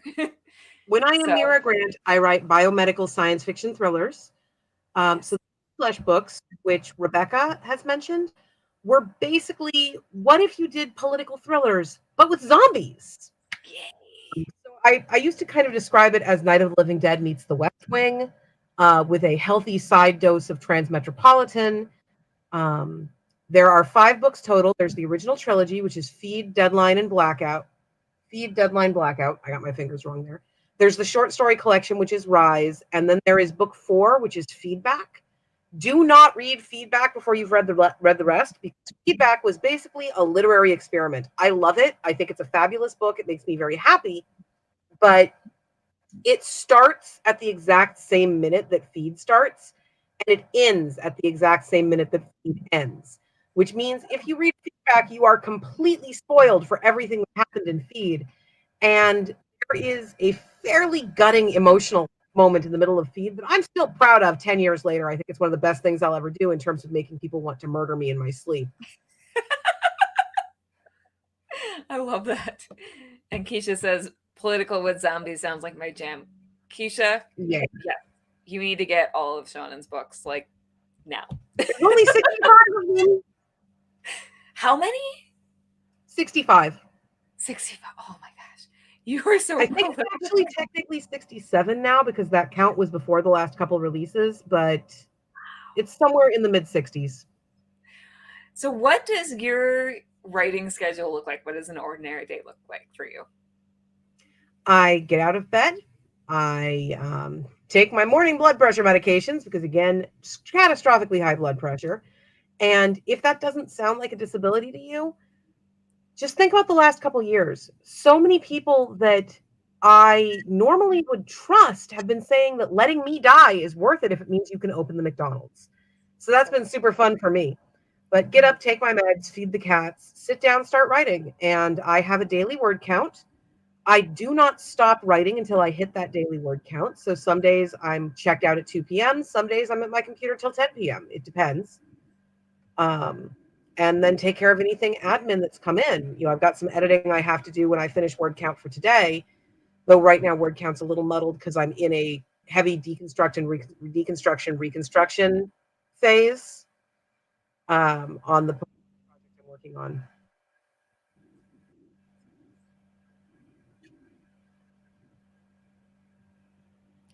You are that's muted. a lot. That's wow. Well, can you hear me? Yes, I can. Okay. Well, it's saying, and now I can. Sorry. Kristen's saying she's learned a hatred of people in the last 2 years. Like, yeah, it's been rough. I mean, America has always had a strong eugenicist streak that is in us back to the beginning. World War II, they learned it from watching us. And that is historically documented. That is not the woke brigade speaking. That is literal history. I thought it would take us longer to go from everything is normal to kill grandma to save the economy. I honestly did. Yeah. But it didn't. And that's depressing. So here's a My Little Pony. I love it. That was a very good segue. All right. Yeah, I feel like we've gotten super deep with these first two panels. I promised a weekend of fun. And well, I've got Carl asked to see my dark side. Oh, yeah, I caught part of that. I'm not very good at dark siding. Like I can be pointy. I tell people that I try to be kind, but not necessarily nice. Mm-hmm. I think it is important that you be kind to people when you can, but there is a difference between kindness and niceness. Niceness is much more frequently performative, and I'm just not good at that. But I was trying to think of things I do that are dark, and I'm like, the only thing I can think of is if you were hungry but not starving, and I had $50, I might not give you the $50 because I'd rather use it to buy My Little Ponies. But I'm not good at true darkness. That's what I write books for. I love that. Rebecca, who is Book Girl R, says, "Yay, pony!" And then this is Rapunzel. I just got her yesterday. She is the single rarest Generation 1 pony to have a wide North American release. Yes, I love it. Keisha says we never say it. Right next to my computer. I haven't been able to put her in the pony room yet. Rebecca's right. Kind is more important than nice. I agree. Agreed. I agree. Sometimes you can't be nice. All right. So now that I've gotten us off track, or I feel like we all got there. Yep. So what are you working on? Other things from my desk. It's all right. So what are you working on now? That you can tell us about. I am working on Overwatch Declassified, which is the official historical record of the Overwatch universe, the first-person shooter from Blizzard Games. That's awesome. That has been really fascinating because I am writing a fictional nonfiction book. It is an in-universe artifact, so everything is written from the perspective of this is real history, this is what we studied. And that means things that I know as a person in this world where it's a fiction have to be let out because they're not things that the people who would be writing this history know. Like in our real world, we know that Soldier 76, the iconic hero of the game, is actually Commander Jack Morrison of Overwatch, having gone kind of rogue and being a vigilante now. They don't know that in universe. In universe, they think that Commander Morrison died in the explosion at the Swiss headquarters. And it's kind of given me a headache, to be quite honest, but I'm enjoying it. I love Overwatch. I like to play it. It's a good game. And Blizzard's fiction division is completely separate from the video game creation division. So I'm not working with the people that have been making the news for bad reasons. Just good. Well, that is good. So how did you get on board with writing or with their fiction division? So this is going to sound super arrogant, and I apologize for that. No. But at this point, Basically, any franchise that I am working with, I'm probably working with because they approached us. Nice. There aren't a lot of open calls for this kind of franchise work. There never have been. So they have to have somebody on the team that has heard your name and thinks you would be a good fit for a project they have coming up. So Marvel, Overwatch, Magic the Gathering, Alien, Star Wars, those are all projects that have come to my agent and asked if I would have time for them. And she has a list of franchises that I would desperately like to work with. And she has the list of franchises I don't want to work with at all. Makes sense. And so if something is on one or the other of those lists and they approach her, she will let me know. And then I sign up most of the time. Because I love doing licensed IP work. I really got started in fanfic. That was the first place that I got to experience showing my work to other people who treated it like a restaurant meal. And, well, okay, so have you ever noticed how food tastes better in a restaurant? Yes. That is because the people who cook the food in the restaurant don't love you. They don't care about you. They just care about you having a really delicious meal, tipping well, and leaving a good review. So they cook everything in butter. There is so much butter. They cook everything in salt. There is so much salt, sugar. All of the most delicious things that are the worst for our bodies are in that restaurant meal. And that's why when you make the same thing at home, it doesn't taste as good because you will probably cut back on those unhealthy ingredients. When you're first starting to write and you're anxious about it, you show your work to the people that love you. You show your work to your parents or to your partners or to your best friends. And even when you ask them to be critical and you ask them to be mean to you, they're holding back a little because they love you. Yep. So they think they're following the recipe, but instead of a whole stick of butter, they're putting 2/3 of a stick of butter and then they're adding some margarine or whatever. And so fanfic was the first place where I was putting my work out in front of people who didn't love me. And they were ripping it to shreds like something they didn't care about. Yep. And I learned how to take criticism and I learned how to suck and I learned how to get better. And so doing licensed IP work for me is kind of like going back into that space without pissing off my agent. Yeah, because you can't really do fanfic right now. I'm not asking. I'm stating if you were to do fanfic, you'd have to hide it from your agent and hide it from everyone. It's mostly a time thing, honestly. My agent loves fanfic. She signed me in part because she had read my Buffy the Vampire Slayer porn and thought that it was excellent. She just, I am so tightly scheduled. I don't have time to write fanfic. So if I want to get that impulse out, I need to find a way to get them to pay me. I love that. Also, that's amazing that that's how your agent found you. I love that so much. So Keisha says Overwatch is a pretty cool game. And Willow wants to know, how much creative control do you have with the story arc of the Overwatch book you're working on? Makes sense. None at all. There are spaces in the deep canon where it's 20 years pre today or whatever that I'm allowed to fill in because they never blocked out what went there. But the arc the story itself is going to follow is preset and has been for a very long time. That makes sense. We have a there's a small human. There is a small human. I think she's leaving. Hi, Isabel. Yeah, we're just having all sorts of people, or all sorts of little guest stars. Isabel, this is a flump. When you're in the Underdark, it's the only thing you can trust. Aw. Hi, sweetheart. Lots of unexpected guests. She's basically grabbing my squishy ball and going. She's not coming on screen. Awesome. Yeah. Got to get that. Oh, she is 11, turning 12 this month, actually. Oh, my gosh. On the 29th. Yeah. Got a 12-year-old and a 10-year-old. So my Irish twin. Maybe they can read the HarperCollins books and tell us if they suck. Yeah. So, yeah, I got distracted now by my little tiny human. She just got home from the store with Daddy. Fantastic. Yes, that is one of her favorite outings. Which, I don't know, grocery stores are very exciting. It was very hard during the pandemic.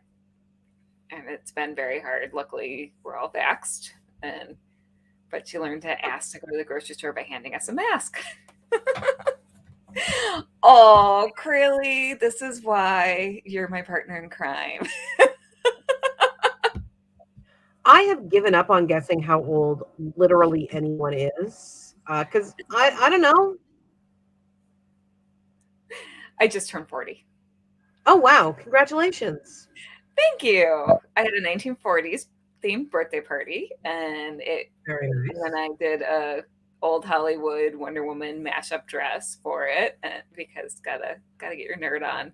But I feel like being in the geeky fandom specter keeps you young, like doing cosplay and all that stuff.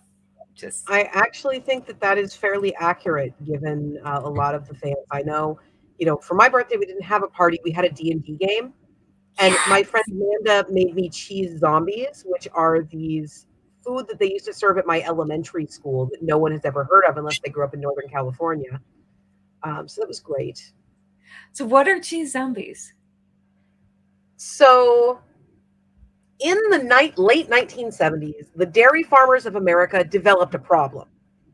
And the problem was that they had too much cheese because we had been paying them as a country to make more cheese so that the dairy farms would stay afloat. That was the dairy subsidy. And so the dairy farmers of America went to the government and said, we have too much cheese. The warehouses are full. What do you want us to do? And the government said, well, we can stop paying you to make cheese. And the dairy farmers went, no, no, no, no, no, no, no, no, no. That is not acceptable. Then there was a whole roundelay about the cheese apocalypse that was coming. And finally, the solution that they came up with was, what if we sent the cheese to the States and used that cheese to feed the low-income lunch kids, to feed the lunch kids? And the dairy farmers agreed that this would be a viable use of the cheese, and the states agreed that they would like to have free food for the children. Thank you very much. And California, where I grew up, was at the front of the line. They were the first ones to sign up for free government cheese. So California received multiple tens of millions of tons of government cheese, like just tons and tons and tons of government cheese. And so all of the lunch ladies suddenly found themselves having to find ways to serve cheese to children. That was not just, here's a bowl of cheese, enjoy. And so anyone who grew up in California in the 80s is going to have a lot of cheese-related lunch experiences. And in the Mount Diablo School District, where I grew up, somebody thought, what if we baked yeast rolls with cheese inside? And so they experimented with that for a while, and they wound up with the cheese zombie. We don't know why it's called that, but it's a yeast roll about yay big that has effectively Velveeta cheese baked inside. And they're this light, fluffy yeast roll with hot molten cheese in the middle. And they are the best thing in the entire universe. Like, they taste like the only good part of elementary school. What part of Southern California were you in? I was not. Southern California was bad California. We keep it there for Disneyland, but otherwise, all of the good stuff's up in Northern. Nice. And Keisha also wants to know, is there a master list of all your books so that I can look them up somewhere? So the bibliography on Wikipedia is actually very accurate right now. So if you go to Wikipedia, you will be able to find all of my books. And Willow says,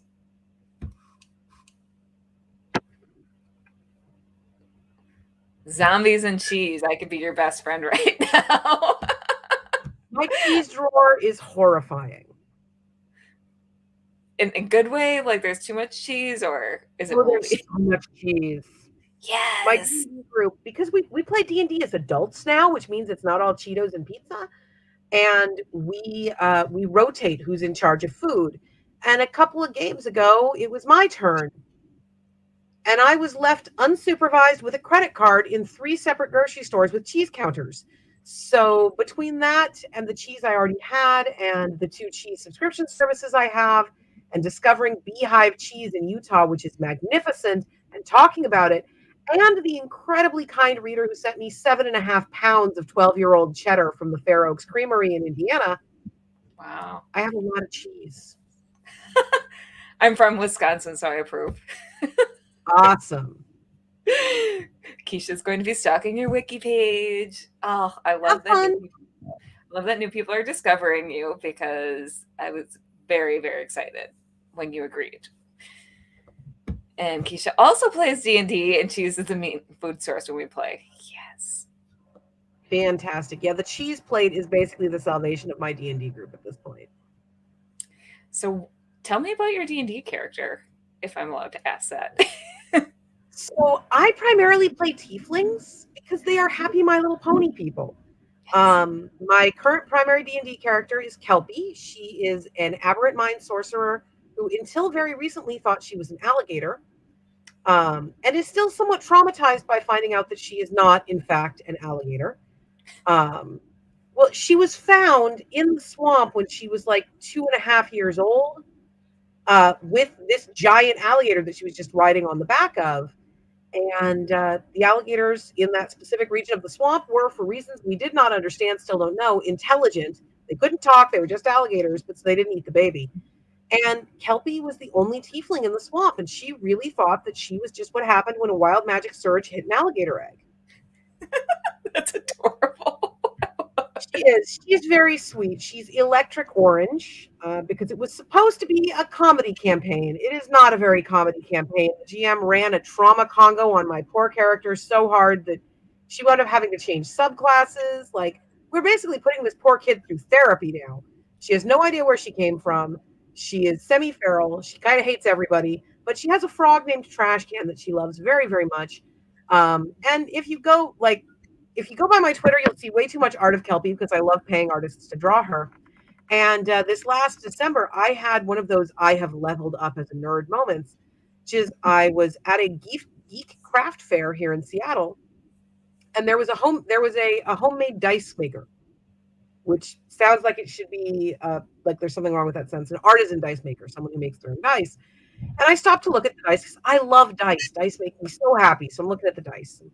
The booth babe, her own designation for herself, but the booth babe sees me looking at the dice and goes, "Oh, what class do you play? Because we've got some D6 sets good for fireballing." And I'm like, "Oh, yeah, but Kelpie just pivoted away from that form of magic, and I'm really not sure I want to go there again.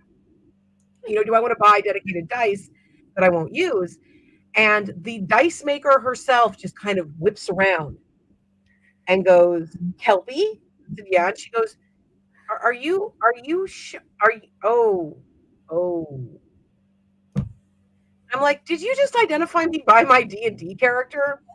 I think you actually did just identify me by my D&D character. So that's kind of a nerd level up. All of the dice goblins are now talking, so my computer and I are going to go for a little walk. Excellent. Always good. Look out, Elsie. Mommy will step on you. You're big enough that you will not be harmed.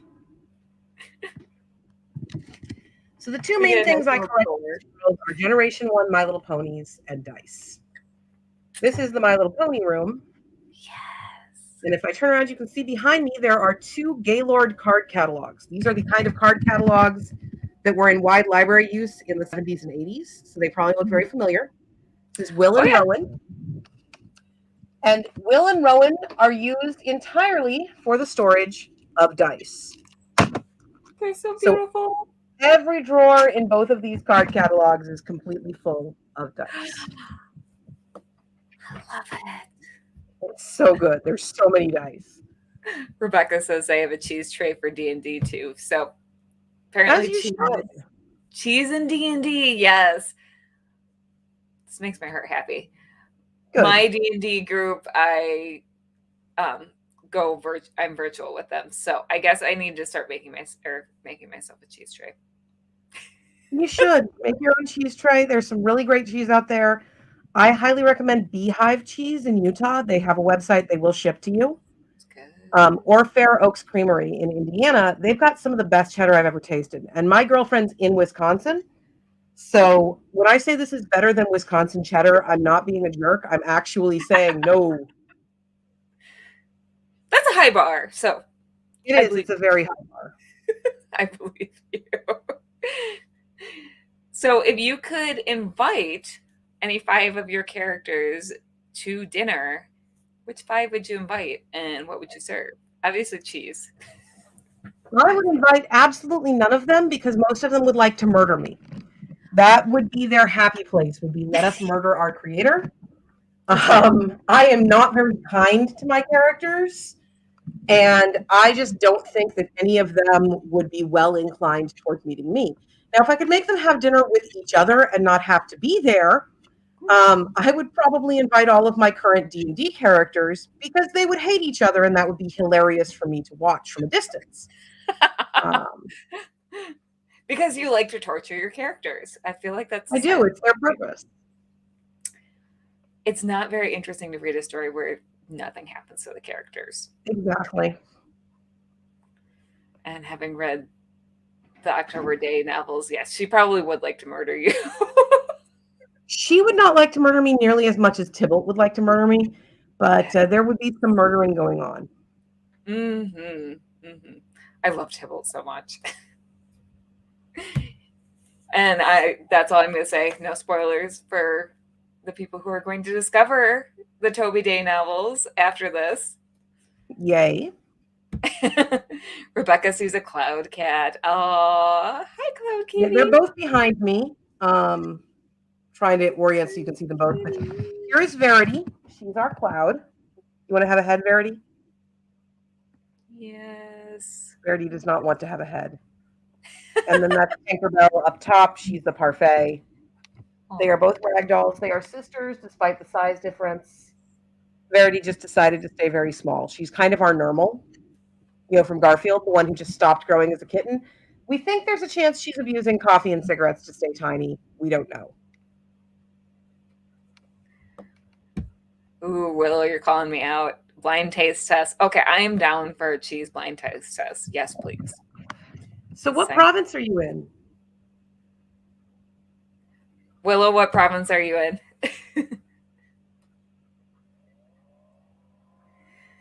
Well, we'll wait for Willow to answer. While we wait for Willow to answer, who would you cast as your main characters? If there were like on the setting, really. I mean, I don't know that Chelsea Hightower can act, but if I were doing Encrypted, I would really want to see if we could get her in for Verity because she can do the dance. And the dancing is important. The dancing is kind of key. I always had Kristen Bell kind of in mind for Toby.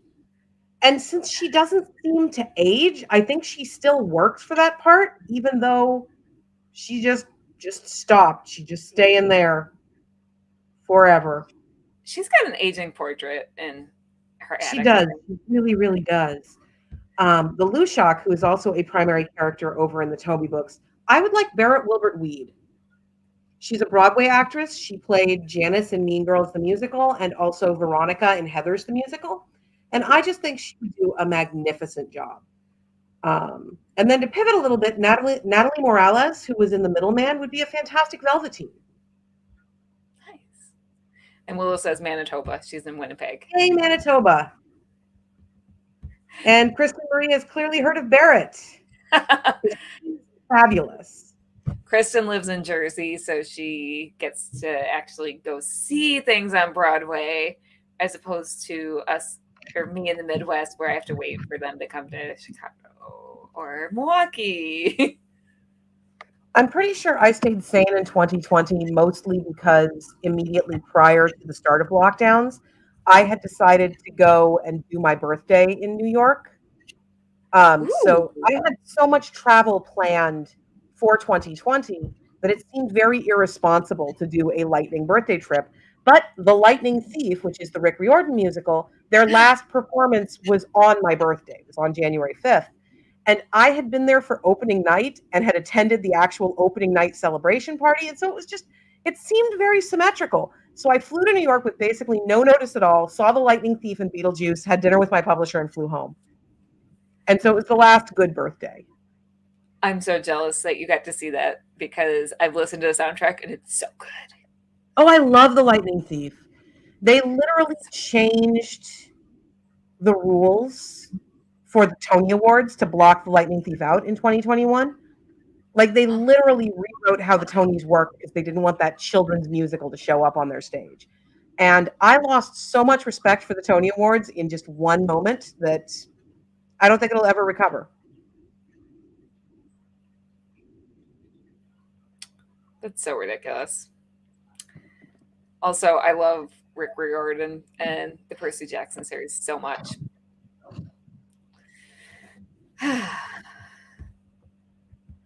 Kristen says the last show she saw was Emoji Land. Was Emoji Land. All right, so we have 5 minutes left. So if you had to give advice to any of the new writers out there, besides the wonderful advice you've already given, what sort of advice would you give? 99% of all writing advice that you're going to be given is bullshit. That includes anything I say. If something doesn't work for you, throw it out. There is no one that is so absolutely perfectly good at this that they can tell you what to do and be right. Stephen King is probably my favorite author of all time. He says you cannot be a good writer and watch television. I watch so much television. People do not believe me when I tell them how much television I watch because I write too much to be watching that much TV. But clearly, Stephen King's advice was wrong for me. So people are going to tell you things. Most of them are wrong. You do, however, have to read and you have to write. Those are the only things you can't leave out. There are no completely new stories. You're never going to come up with anything that no one has thought of even a tiny bit before. But unless you get very unlucky and somebody has managed to write what is considered the perfect exemplar of the story you have put together, you'll still be able to finish it. You might still be able to publish it. There is a new Beauty and the Beast retelling every 6 months. You'll be fine. Don't compare yourself to other people. When we talked about what my writing day looks like, you'll notice I didn't give a word count or a page number. And that is because, especially today, in this highly curated age of social media, we compare ourselves to everyone around us constantly. And what I was running into was I would give my word counts, and then people would beat themselves up because they hadn't written as many words yesterday as I did. From a writing standpoint, I am basically an Olympic athlete in constant training. This is my entire job. I have no children. I stay home with my cats all the time, and I write. And those are muscles that build with use. So yeah, I probably can write more words in a day than you can. That's not arrogant. That is just, you can probably run a faster 100K than I can. Whatever. Do not let someone else's numbers undermine your confidence. There are no new stories. You are only in competition with yourself.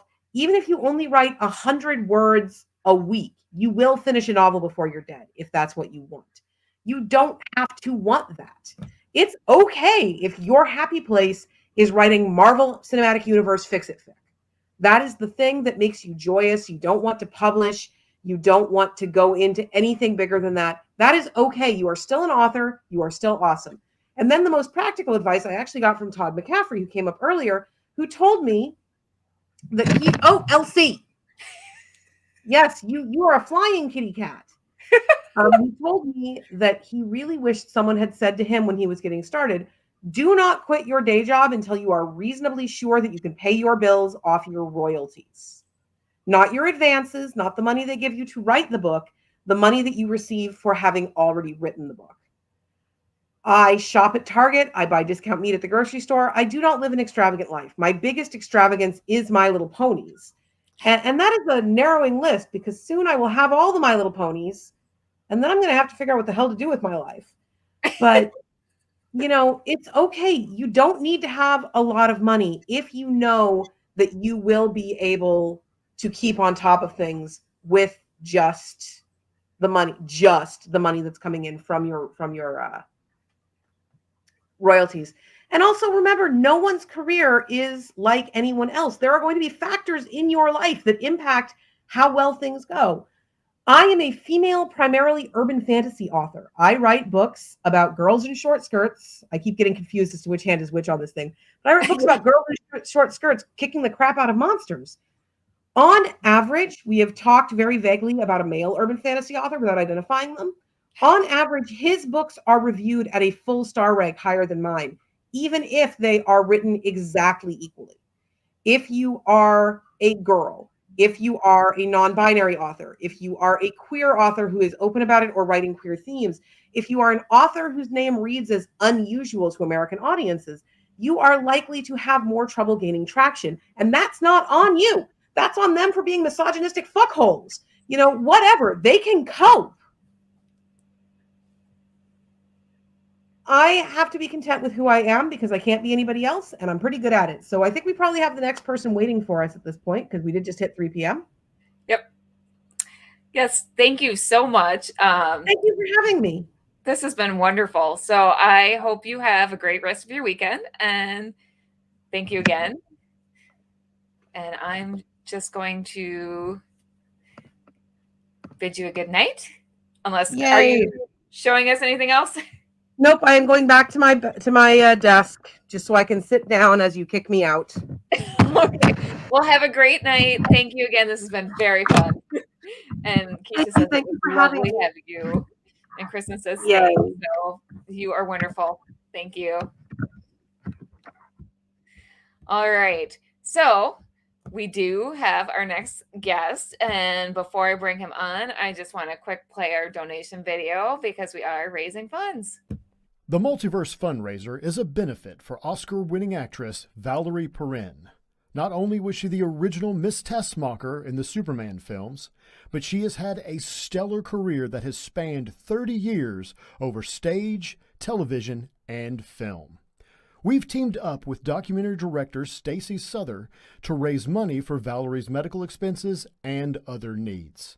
Every donation and every post shared gives you the chance to win super prizes. See the website below for details. All right, and I'm going to bring in Clyde Hall to introduce our next guest. Welcome, Clyde. Hi, how are you? Good. How are you doing? Pretty good. So, I have dice envy though now. A major case of dice envy. What a collection! And I love having it in library card catalogs. You've hit two. Cheese and D&D. That's good. Library card catalogs and dice. That's better, I think. So I agree. It does not get more nerdy than that. that's right. That is creme de la creme nerd. I'll tell you. And Stacy is waiting for you. So Okay. So are you going to be able to bring him in, or do I need to do I'll bring things? him in. I'll be in the background pulling the strings. That's what I thought. That's what I thought. Yes, but pull the strings. It's okay. Yes. So if you want to just give a little intro for Stacy. Sure. Okay. Well, I'm Clyde Hall. I'm an independent author and a contributing writer at Stormgate Press, like my little card down below says. But I'm also part of the Rising Tide Broadcast Network and 1/4 of the Comic Book Spectrum crew. So hi, BKM. Hi, Eric. Hi, Arthur Bryan. Hi, Joe. I am an elder statesman of geekery and a comic book fan from days when they chiseled the panels onto stone tablets almost. So today, I am honored to be with you and even more honored to chat with Stacy Souther, an actor and the director of the award-winning short subject documentary, Valerie. It is a candid and intimate examination and portrait of Valerie Perrin in her career. Now, many of us know Valerie from her first and foremost in our minds and in our hearts, Miss Eve Tessmacher in Superman the movie and Superman 2. She was also part of Lex Luthor's crew.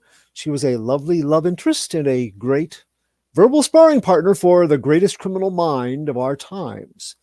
But for those of us growing up in the 70s, we knew her for a lot of other things as well. And as much as we hold Valerie dear in our hearts, Stacy is her next door neighbor and one of her best friends. And so, of course, I'm envious. We're all envious because he knows a side of her that we can only imagine, but he's going to share some of that with us. And his award-winning film showed us a lot of her groundbreaking career and her contribution to film and art and the kind of battles that she's fighting now with Parkinson's disease. So without further ado, please join me in welcoming our guest, Stacy Souther. Hey, how are you? Hey, all right. How are you doing? I'm good. One thing, I hate to do it. It's Souther. Souther. Yeah, like J.D. Souther. Remember the musician? Souther. Okay, Yeah. I'm It's sorry. fine. No, it's all right. Like everybody says it's Souther, Souther. It's all I just go ahead and clear it up like right from the get-go. Okay. Well, Stacy, welcome to the show, and thank you for being here with us. Oh, thank you for having me. We have everybody going, "Welcome, Stacy." So, Oh, really? I yeah, can't see any of that stuff. It's only you guys, huh?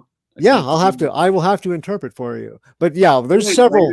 If I don't know comments or something, will that show stuff? I don't think oh, maybe that's it. I see comments now. Okay. Over on the side, you can see them. Yeah. Mine was on private chat. So I was in the dark. So hey, hello everybody. Okay. So, like I said, Envious, you live next door to an icon, and that has got to. I mean, there she is, right there. There's an icon. There you go. There you go.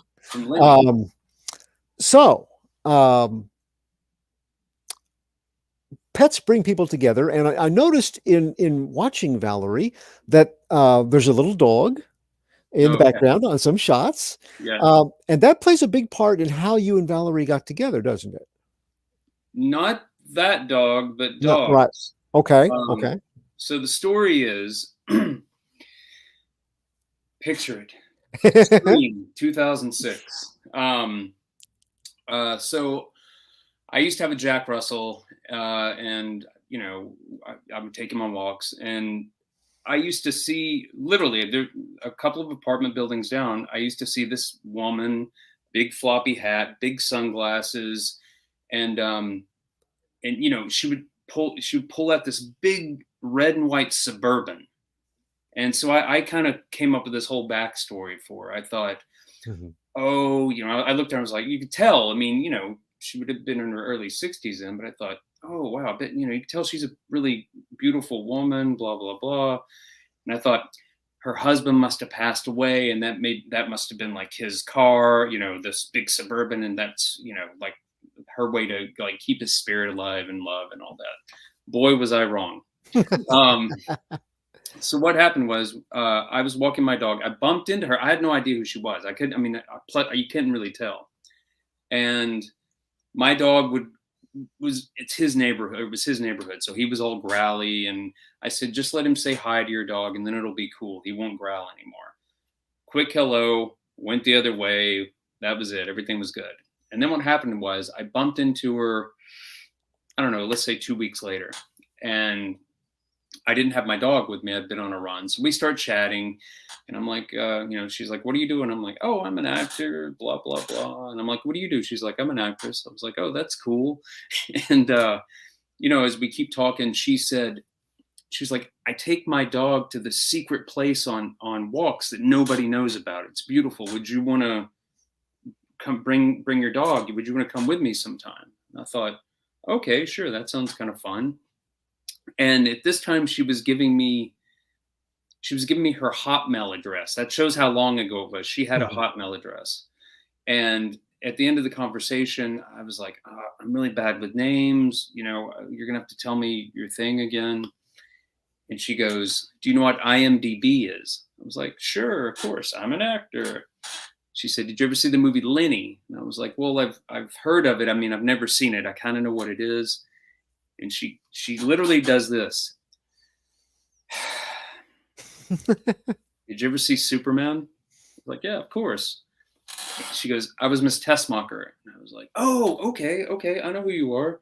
And even then, I didn't get the full scope of who she was, because I didn't know her career. And actually, a side note, something really odd. I'd say a year before that, I was home sick with like a horrible cold. It was a weekend. I was just trying to, chill out. And I put Superman in, which I'd seen 100 times, And as I'm watching it, I think to myself, I wonder whatever happened to that lady. And literally, she lived a half a block away from me. And so anyway, we did the walk and all this stuff. And we just became super close friends, and the way I describe our relationship, if she had a son, it would be me.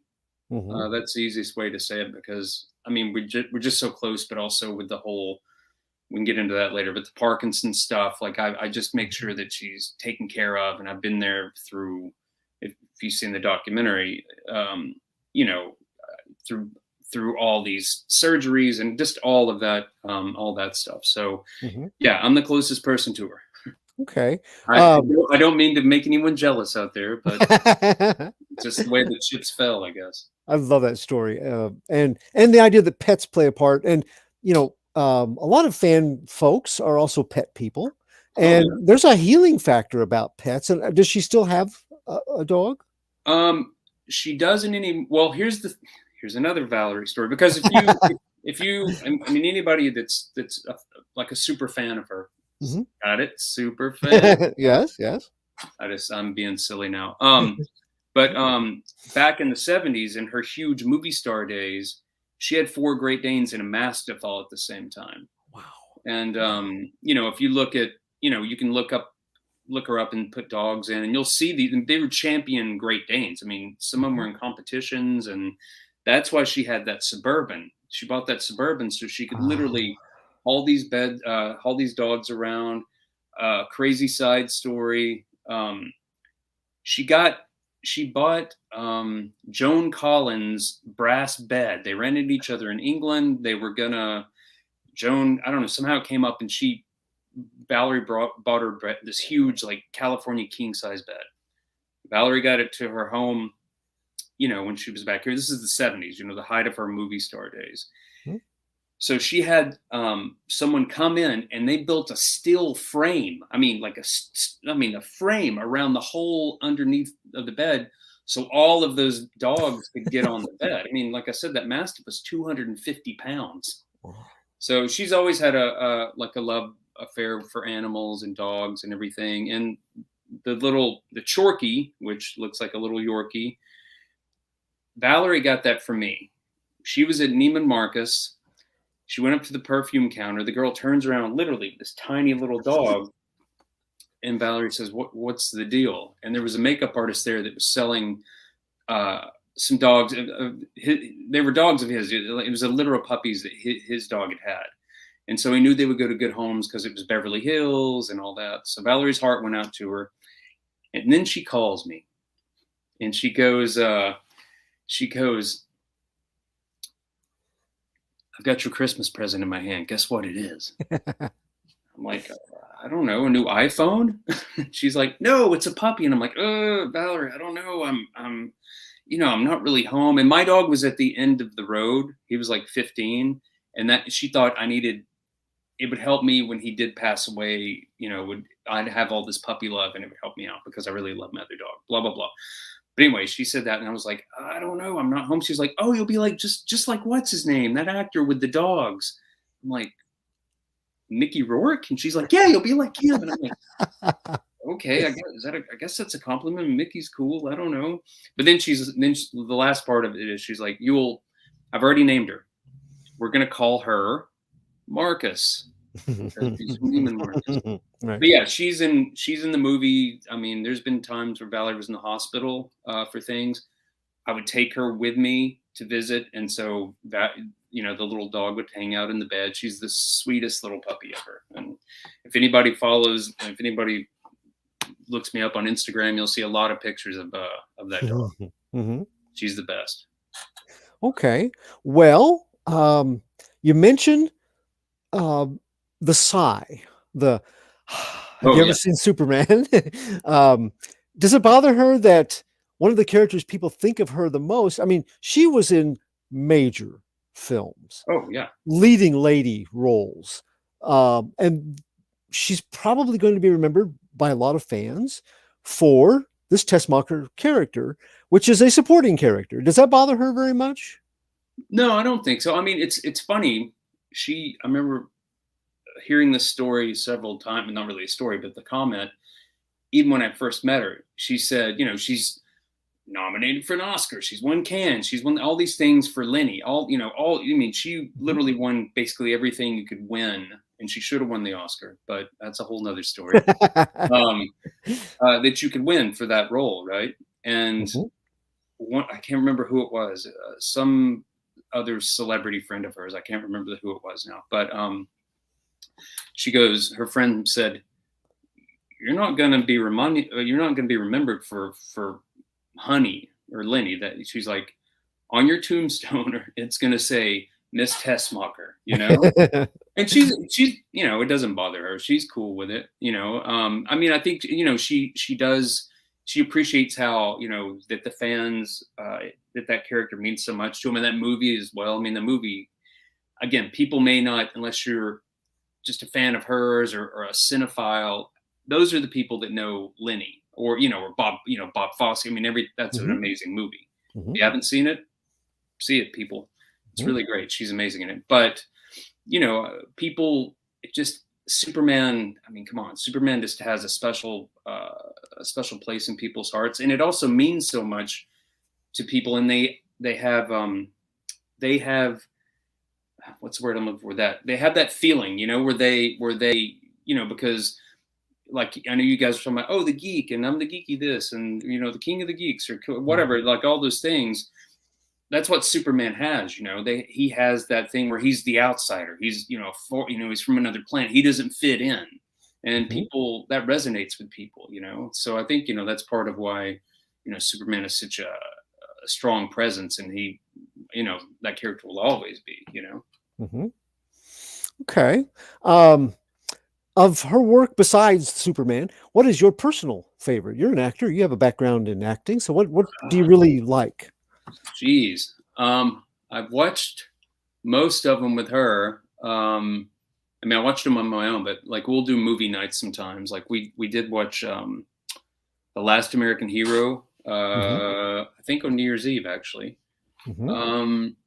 Which that's a fun one. Let's see.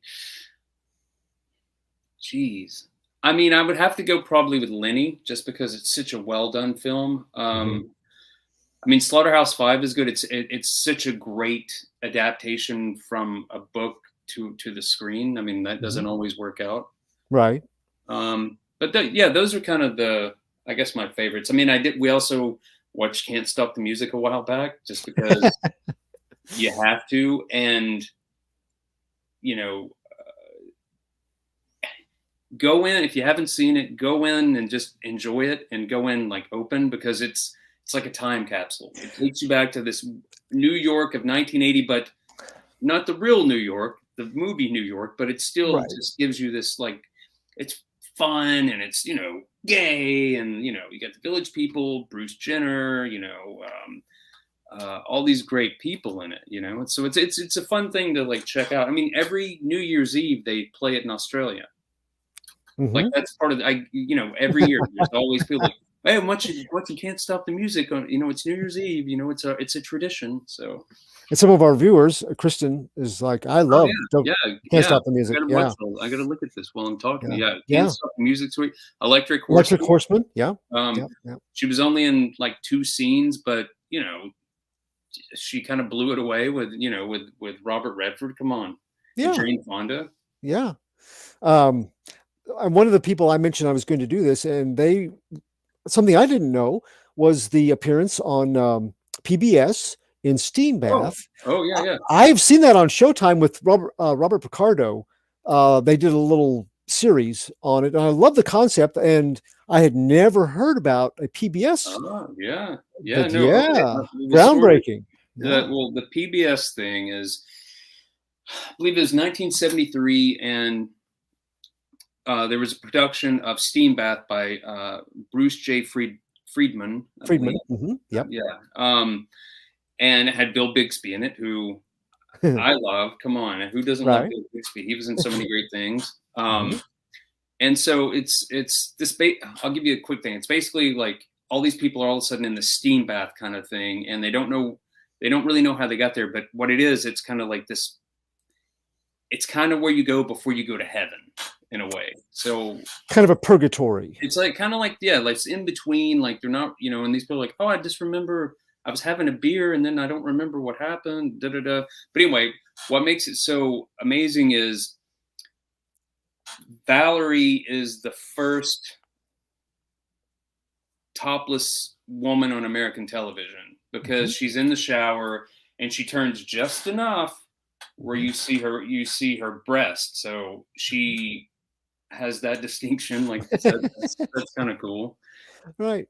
I was just stoked, and I want to find a copy of it. I want to see their take on the situation. The way you set it up was beautiful, and it was, thank you. Yeah, I want to see how Bixby and she did in that. Together. Yeah, and they'd actually worked together. I want to say before, or it could have been right after. There was it was like she didn't do much TV stuff. Like literally, I mean, I'll say this and then I'll go on this other part. Okay. There was a movie called The Couple Takes a Wife, and that had Bill Bixby and I want to say Paula Prentice. I think that's who it was. I can't remember. Seems right. But it was like the thing, and she had worked with Bill, I think, before the steam bath thing. I think, I'm not sure. It's either before or after. Mm-hmm. But so there's that whole thing. But here's, I don't know. You may be going to ask me this. I mean, the whole how Valerie was discovered. You want to go to Vegas? We were going to talk about. She did not start off being an actress. So go ahead. Let's let you, if you want to ask me stuff. Okay. I mean, I just I know all these kind of these major points and stuff. So if you want to ask me stuff, just ask. Okay. I think you could say that she's always been a natural performer, but she didn't start off. She did not go to Juilliard. She was not, really pursuing acting. Yeah. So how did all this fall into place for her? What happened? There you go. It's throwing up Couple Takes a Wife, 1972. There we go. There you go. I was close. I'm usually Thank you. I'm usually good with years. Actually, I love that year. I was born that year. Yeah. So a little about Valerie. Well, I can give you one other thing if you want to talk about always. Like she's one person that was literally, she was born to perform. Her father was, I guess, a pretty big deal in the Army. Mm-hmm. And he was sent to help rebuild the Japanese economy after World War II. So, Valerie was moved to Japan when I think she was like 3 or 4, and she was there, a few years or whatever. But she became a little Shinto dancer, the black wig, the white makeup, and all that, and the amazing robes and all that. But what would happen at the end of the show, she would take the wig off, shake her hair, and this long blonde hair would come down. And you got to remember, this is the 40s, and after a war, the people in Japan hadn't ever seen anything like that.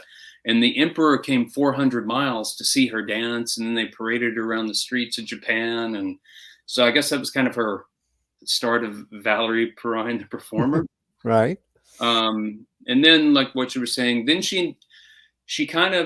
they ended up in Arizona, in Phoenix, and she, went to school and all that. And then after she graduated, I think she went to college for like a quarter or semester, whatever it was there. And college wasn't for Valerie.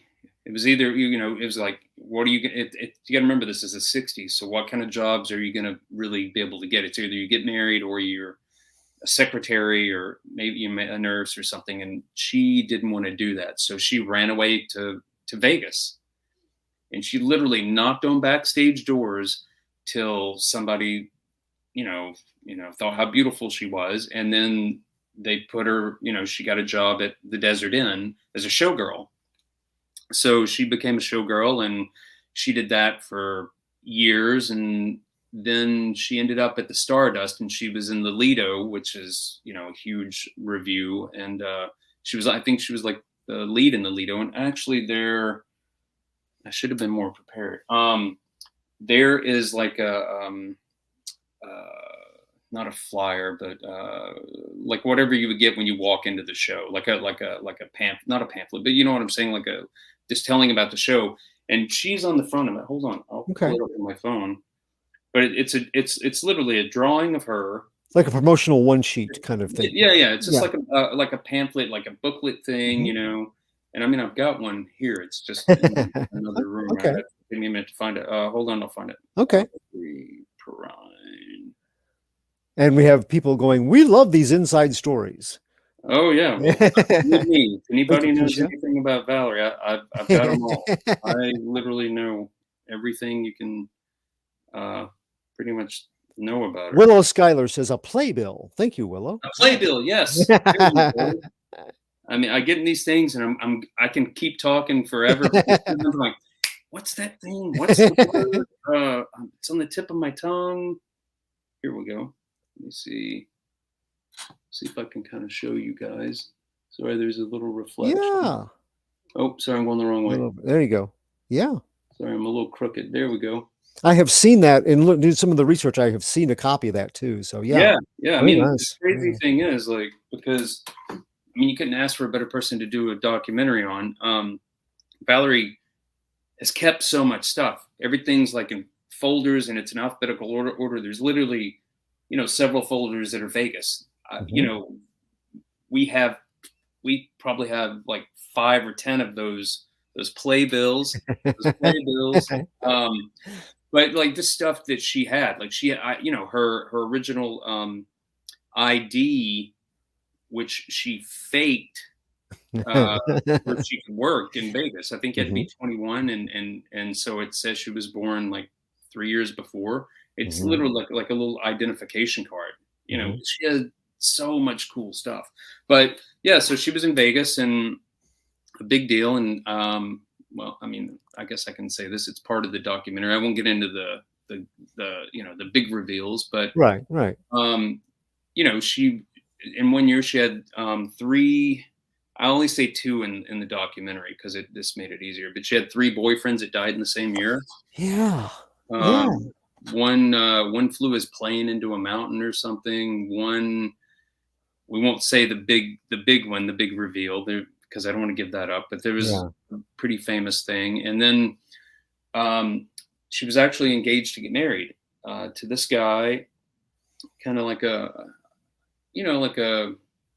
forgot what he did. He's kind of like a young kind of rich entrepreneur guy, but they were in love and the whole thing. And I want to say like 6 weeks before they were going to get married, he was a gun collector, and he was in LA, and he was walking into his house, and he was carrying his dry cleaning. And anybody, I don't remember this, but from TV shows, it was all wrapped in the brown paper and everything. So his hands are full of that, and he had this World War II Luger pistol, like it was either kind of tucked into his, like the front of his pants or in his pocket or something. It fell out, it hit the concrete, and it hit on the hammer of the gun. The gun discharged. The bullet strikes the metal door to his house, ricochets off, and hits him in the heart. He dies, and that was Valerie's huge love and the whole thing. So, so that happened, and then she was just she definitely lived a crazy life. Yeah. But then she was in Vegas a little while after that. She just burnt out on Vegas. She'd been there, I don't know, like 8 years or something. So she went. I think she went to. She went like to Europe or something for 6 months, just to kind of a different scenery. And then she came back, and like some people in Vegas said, "Oh, you should go to Hollywood. You're really beautiful. Maybe you can get into commercials and make good money." So she came to Hollywood, and she wasn't here long. And she was one of her girlfriends that she knew had a dinner party. I just mean like a little small, gathering. It wasn't like a huge party. She was on the phone, funny, snappy, sharp, with like some boyfriend. And there was an agent there. He's like, who's that girl? Who's the girl? Who's that? And they're like, oh, that's Valerie. And then he's like, Montana Wild Hack. She's, he goes up to talk to her, and she's like, what? And they were looking for someone to play Montana Wild Hack, who was from Slaughterhouse 5, and they couldn't find a girl. And he's like, are you an actress? She says, no. He's like, do you have any pictures? She said, only pictures I have are from Vegas, and they're topless. He took one of those, gave it to the head of casting at Universal Studios. Her name was Monique James, and she had a toothache or something. So she took this big pile of pictures with her to the dentist where she could still work while she's waiting, doing that. And she going through pictures, and I think there's a guy next to her, and he comes across Valerie's topless picture. He's like, who the hell is that? He was like, exactly. And so anyway, Valerie went in. Oh, you were supposed to, here's the best part of the story. Even though, it's a pretty good story already. You're supposed to go in like a 2-piece bathing suit, because if you've seen the movie as you have, she's topless in half the movie. Right.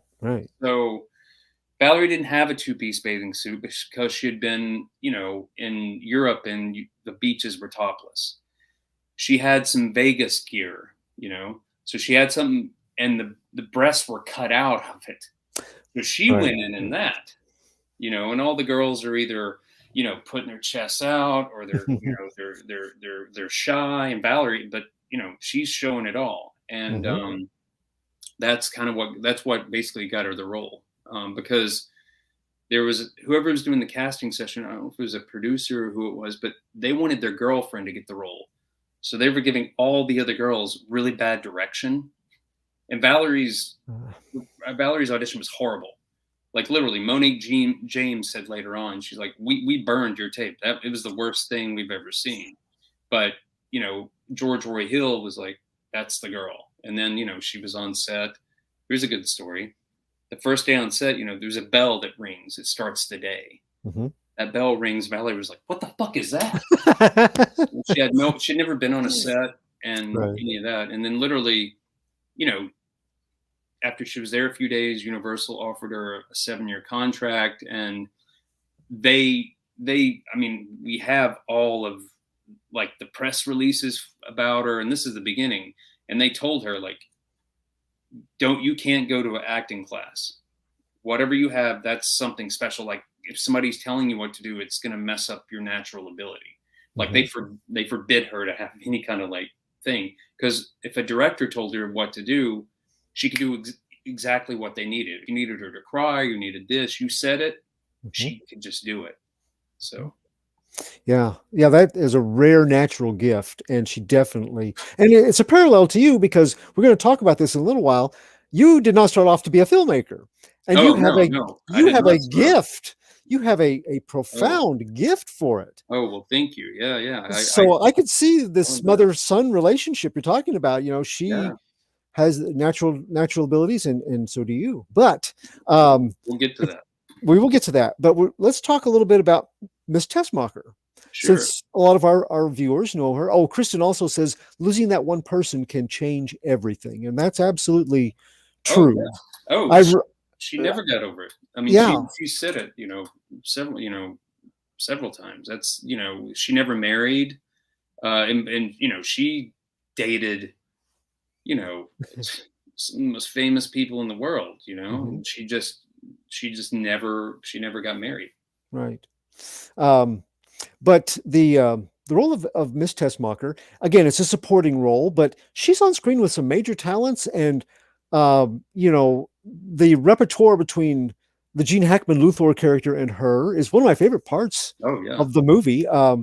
Margot Kidder, all kudos to her beauty and her talent, but I was jealous of Christopher Reeve being rescued by Miss Tessmacher. I mean, he gets to kiss Valerie Perrin, and her character saves Superman.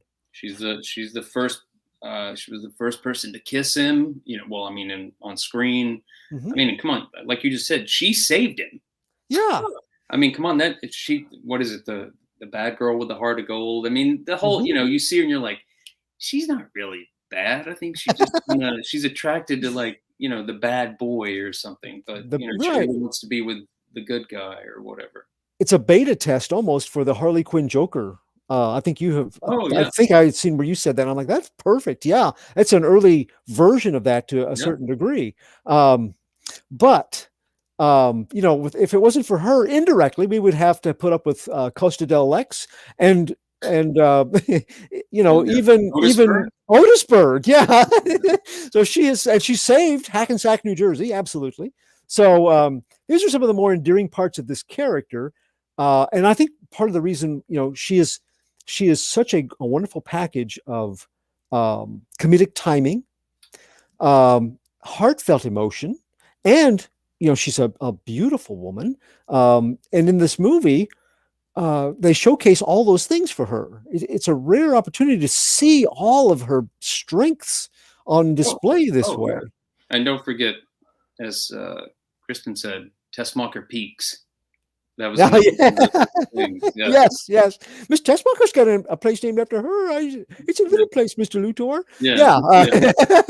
So, but no, I'm with you. Like, I mean, again, you know, I think there's that camp of the movie. It's either that you're Lois Lane or you're Miss Tessmacher, you know? Yeah. But I think she did so much with that and made that character so endearing, and there was just something about her, like you feel bad for. I mean, you fall in love with her, but you feel bad for her, you know, and all this stuff. But yeah, no, she was amazing. I mean, can we talk about her wardrobe for a second? Come on. Sure.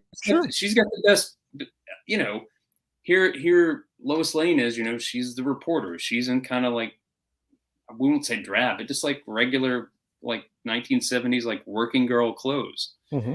And here Valerie is, you know, whatever it is, 200 feet below Park Avenue, but she's in these like amazing outfits and costumes and just all these things that are so beautiful. And you know, she, of course, being beautiful and who she is, but she just made pulled those looks off so well. I mean, come on, if you look up that character online, you know, it's the one in the black thing where she's leaning forward and you see like the boobs shot, but she just looks amazing. Or the red dress. I mean, that's iconic. And the femme fatale, the scarlet nightgown with a tool belt. Yeah, because she will get out there and help you. You know, if that's your girlfriend, Miss Tessmacher is going to get out there and help you complete your project, even if she has to put on a tool belt with her red evening gown. My favorite. And then in the Superman 2, where she's got the full Scarlet Arctic gear. I love that. Yeah. Oh, that's pretty amazing. Yeah. Yeah. But my favorite, when Superman comes calling, she is in a very conservative blouse, and it's like that white. It's like it's tasteful. Yeah. It's like she has dressed for him, because here's a guy that doesn't lie, and he's a straight shooter, and she's I love that. That's like my favorite outfit for her. But now here's a question. Sure. I have been to Metropolis several times. My wife and I have seen cosplay there, because that's a place to see a lot of Superman cosplay, including movie characters. Yeah. I have stood next to Nuclear Man. I have seen Otisburg with a map of where his hometown is, or where his town's supposed to be. I have seen the 3 Kryptonian villains. Oh yeah, well represented. I have seen Lexicon. I've seen legions of Lexes, and I have seen lots and lots of Lois Lanes. I have never seen a Miss Tessmacher. Why is that? I've wondered that same thing, because Valerie used to do, we would do some of those Comic-Con shows and things. We've been Metropolis. She went years ago before I knew her. And then we went, I don't know, let's say 2013 or it was like 2014. I remember we went then. But yeah, I've never seen anybody dress like her. And I've always thought, that whole, again, the red dress thing, that would be pretty easy for somebody to put that together. But if you wanted to not do something slinky and you wanted to do something a little more conservative, the outfit I was talking about, it wouldn't have to be skimpy or sultry. The thing with the red dress, I think people would see that and never know who it is right off if they're Superman fans, because you could do the tool belt, or exactly you don't have to do the tool belt. I think that she has made such an iconic impact with that character that it's intimidating. I think subconsciously it's intimidating maybe to some cosplayers if they could do it justice. Oh yeah. I mean, you have to. I mean, I think you have to have a certain. I mean, I'm just saying. I think you have to have a certain figure. But yeah, I mean, I think I'd like to see some people do it. I'd love to see some people, in the red dress. I'll share something a little private, but it won't be private after this. I doubt it. She has that dress. Really? Yeah. Really? The red dress. Nice.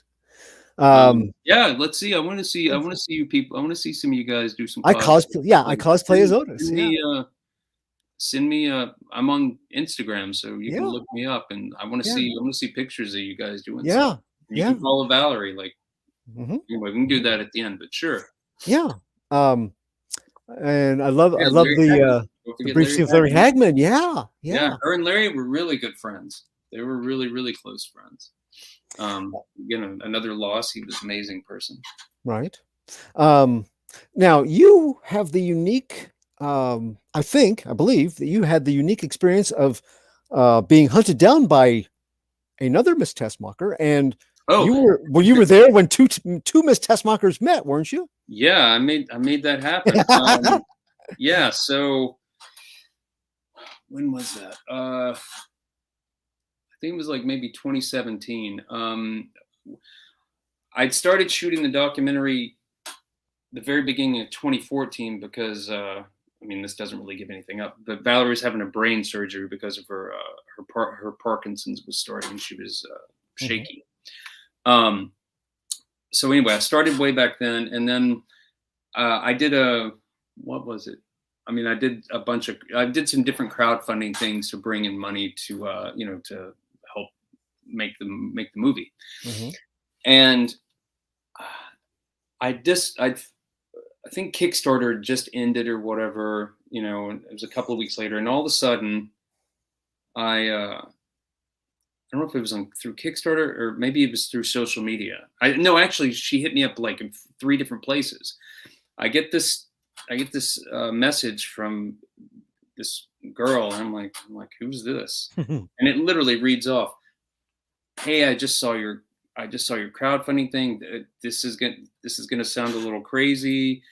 I'm the new Miss Tessmacher on Supergirl. Here's my IMDb. This is who I am. I'd love to help out any way I can. Blah blah." I mean, just the sweetest, nicest. Her name is Andrea Brooks. If anybody doesn't know her, if you don't, you should know her. And she was her and John. No, not John. What's his name? John Cryer? No, the guy who's Lex Luthor on Supergirl. John Cryer, isn't it? Yeah, John Cryer. Yeah. John Cryer. I almost said John Stewart, and I was like, that's not right. I was like, why am I thinking that? Because I know they're like kind of buddies on Twitter and stuff. So anyway, but yeah, they're so good. I mean, he made an amazing Lex Luthor, and she did. She's only the person that's played Miss Tessmacher, and she was great. Oh yeah, and One Calls the Heart. You know who she is. Yeah, she's great.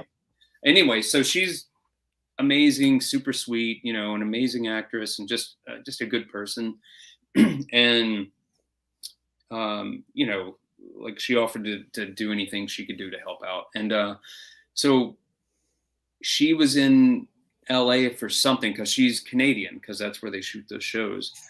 And she was in LA to be on a show or like a talk show or something. And that's when I interviewed her for the documentary, and she wanted to meet Valerie. So I took her to Valerie's, and that was the meeting of 2 Miss Tessmachers.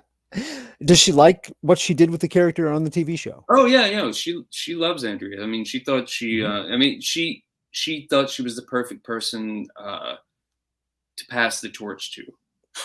Good. And no, I mean, she's great. We took a couple of a few photos of them together because Valerie's bedridden, as you find out if you don't know.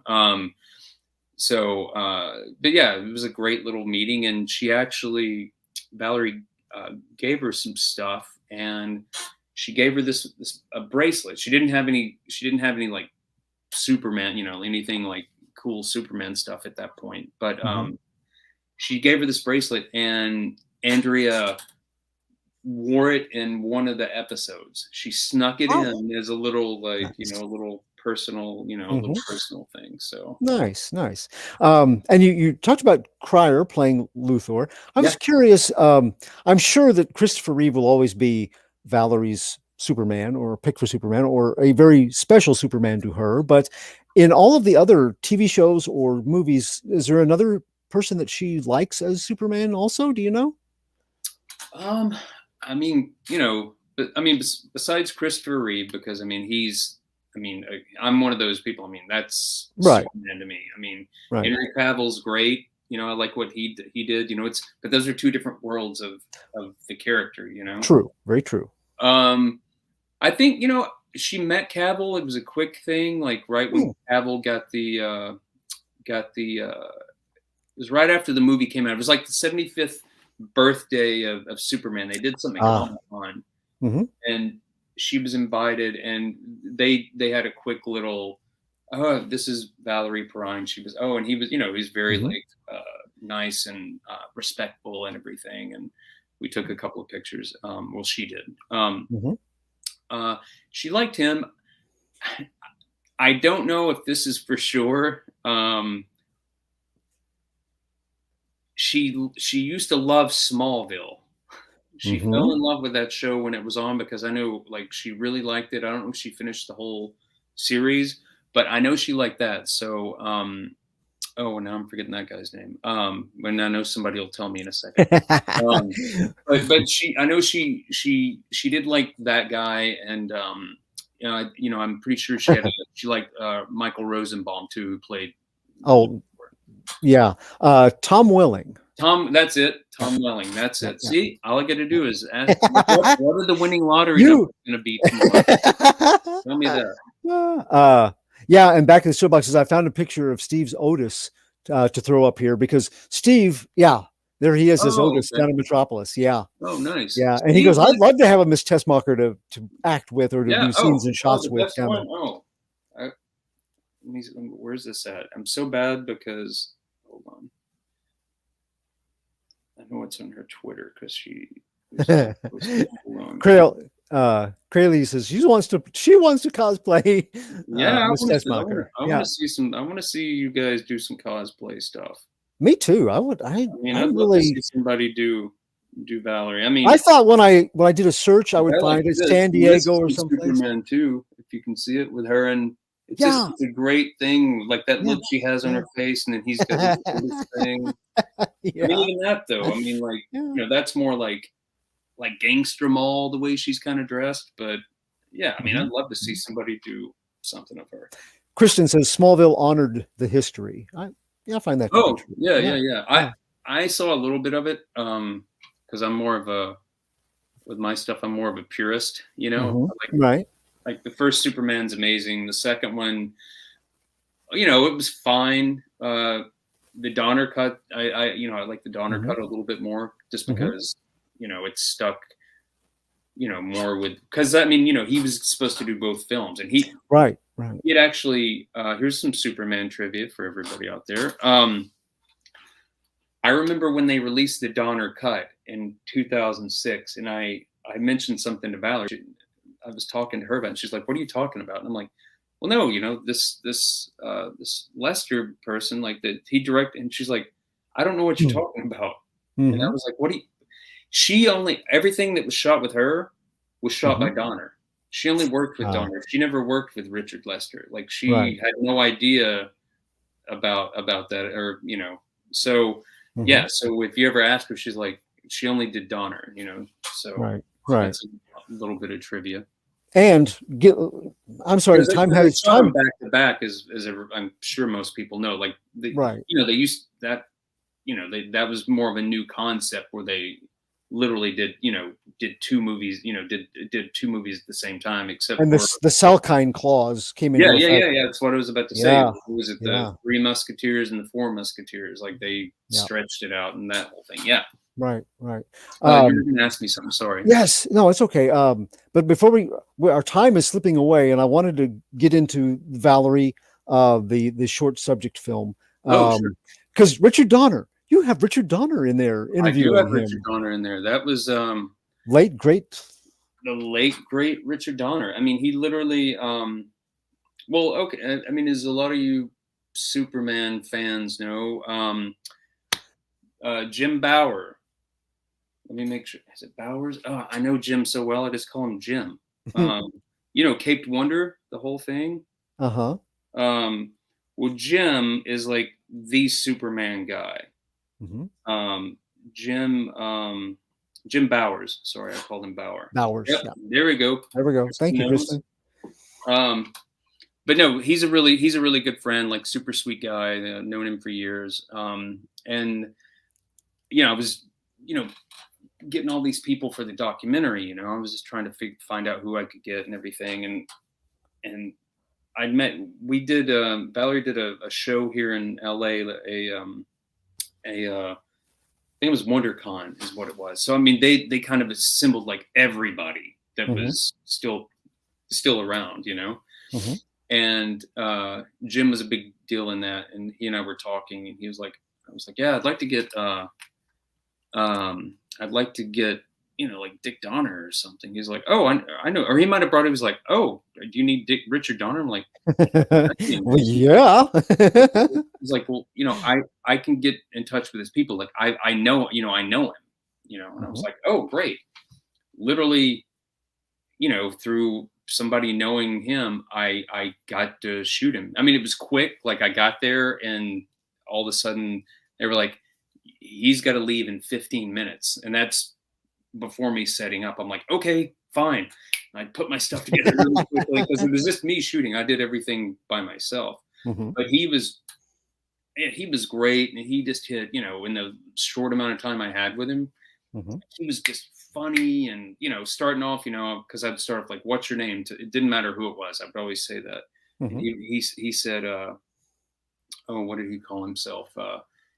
It was like, he said his name kind of like fumbled up and backwards. It was like, wasn't Dick Donner. It was like something, it's on one of these drives. He said something and it's funny. He's like, you know, like Dick Ricky or something like that. And you're like Richard Dick Donner. Yeah, he said some really nice things, you know, about her, and like, you know, he talks about the kissing scene, and you know, and about when she walked on, you know, on stage, you know, the crew, you know, crew that was supposed to have already left, they stayed to see not Miss Tessmacher, but Valerie Perrin. Like when she came on, it was like you could just hear. So yeah, Richard Donner was great, man. Like, yeah, what a loss for everybody. Did you reach out to? And there's a lot. You need to see the documentary because there's a lot of great interviews. And he is one, but I didn't. Yeah, want to know any streaming services. Yeah. So with the documentary, well, just since that question was asked, there's a distribution company that's I'm working with right now, and they're working on, you know, seeing who's interested in it. If you don't know about the documentary, it's a short. It's 37 minutes. It was being considered for the Oscars last year, which was a big deal. It didn't get shortlisted, but hey, it was there. That meant a lot for my first movie. Right. But yeah, like you guys should follow me and follow Valerie on whatever social media. I mean, I'm mostly Instagram, a little Facebook, but you know, she's got Facebook, Instagram, and Twitter. Oh, thank you. Yes. Congratulations. But yeah, so it's a 37-minute short, and like I said, we're working on it. I mean, there is somewhere you can see it. It's like a rent or buy thing, because I kind of put it out there for the fans last year. I mean, I want more people to see it once it's on a streaming service. Right. But if somebody really wants to see it, let me know. Okay. I can tell you where to see it. It's really easy and inexpensive. And if you see it that way, like make sure you watch it streaming too.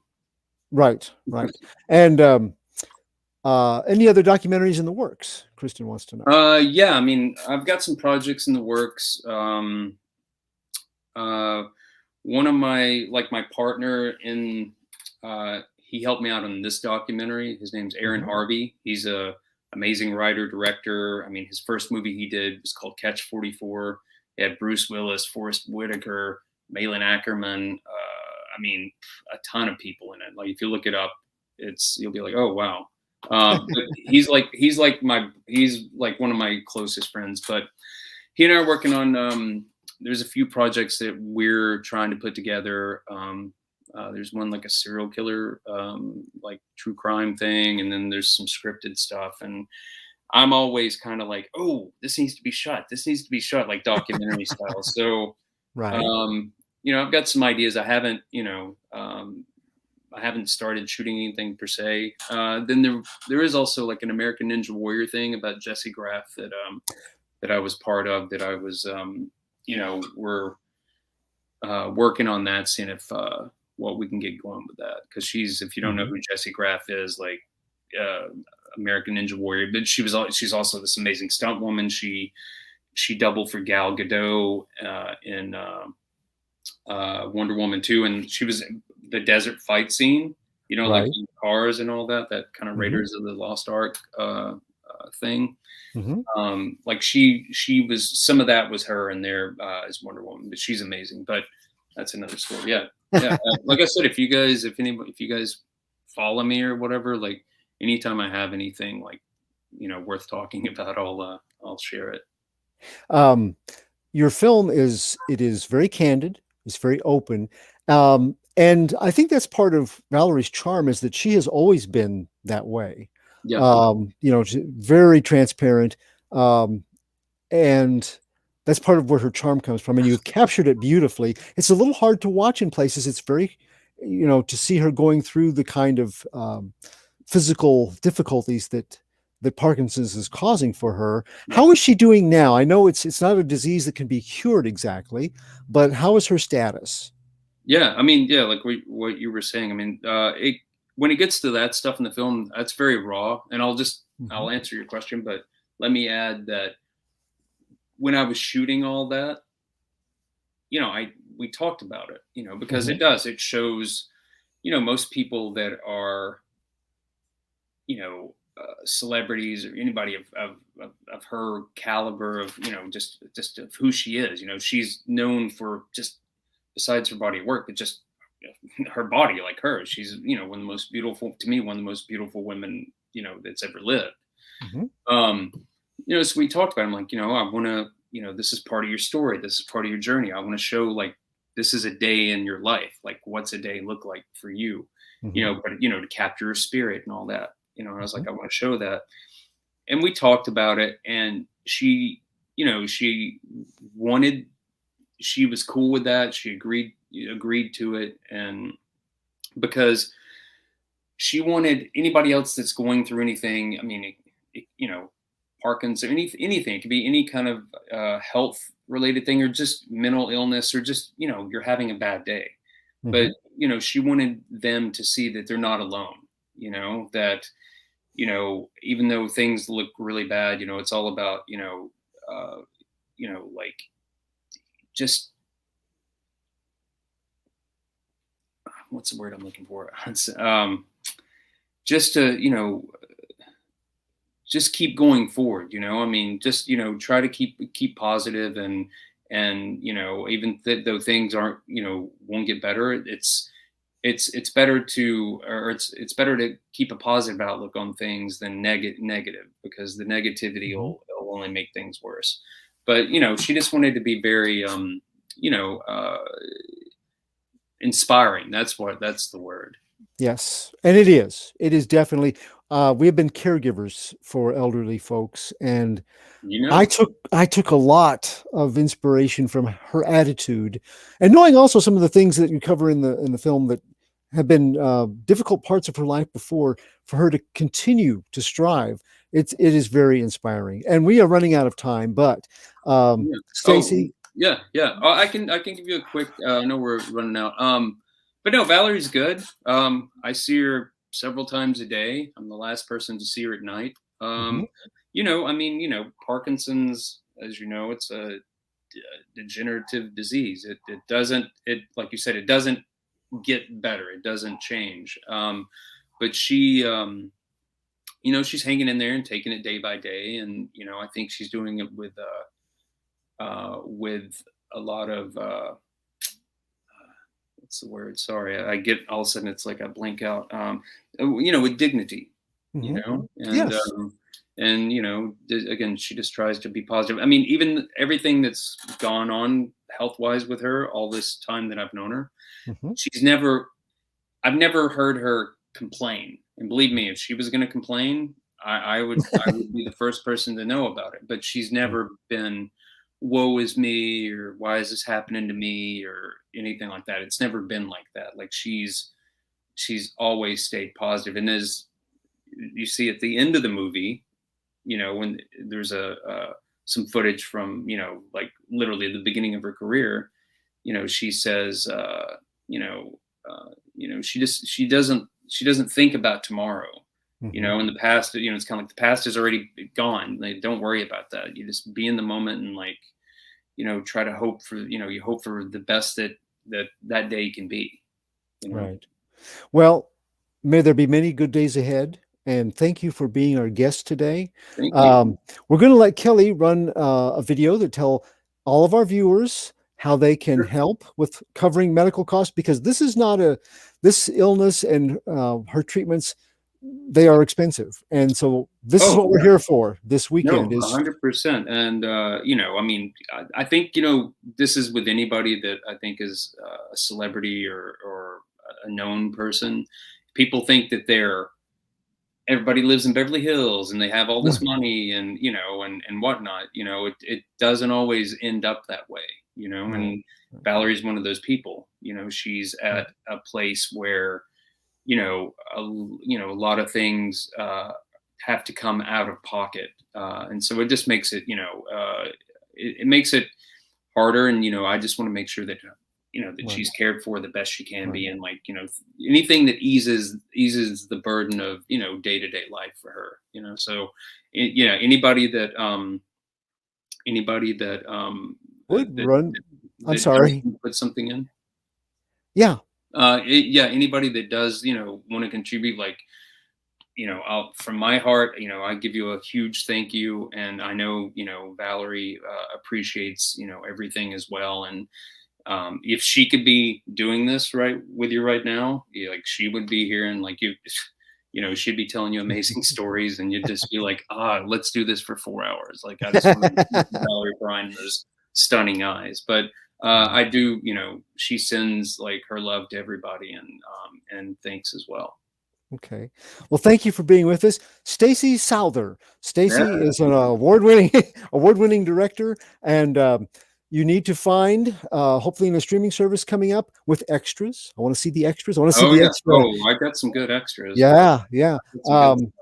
Kelly, if you would, take us away and roll that footage, please. The Multiverse Fundraiser is a benefit for Oscar-winning actress Valerie Perrin.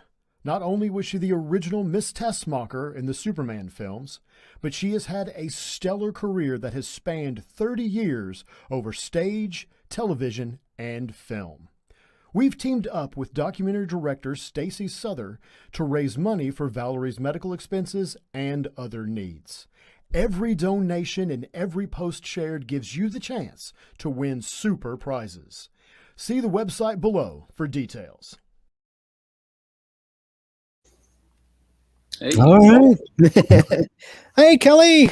Hey, sorry, Stacey, that your name and Valerie's is mispronounced. No, yeah, I noticed it. Sorry. It's okay. Yeah. I mean, her name is, let's put it this way. When I met her, I wasn't sure how to say her name. Was it Perrin, Perrine? And she would say it both ways. And I'm like, what? She's like, you know, the way I remember it is the Divine Miss Perrine. Yes. Or the, what's the other one? Or the Divine Miss Perrine, or the something Miss Perrine. Oh, I'll have to look it up now, and I should know this. The Queen. I know everything. There was the Queen, Miss Perrine, but it's the Divine Miss Perrine. Yeah, It's the Divine Miss Perrine. Okay, so I apologize about that. that's okay.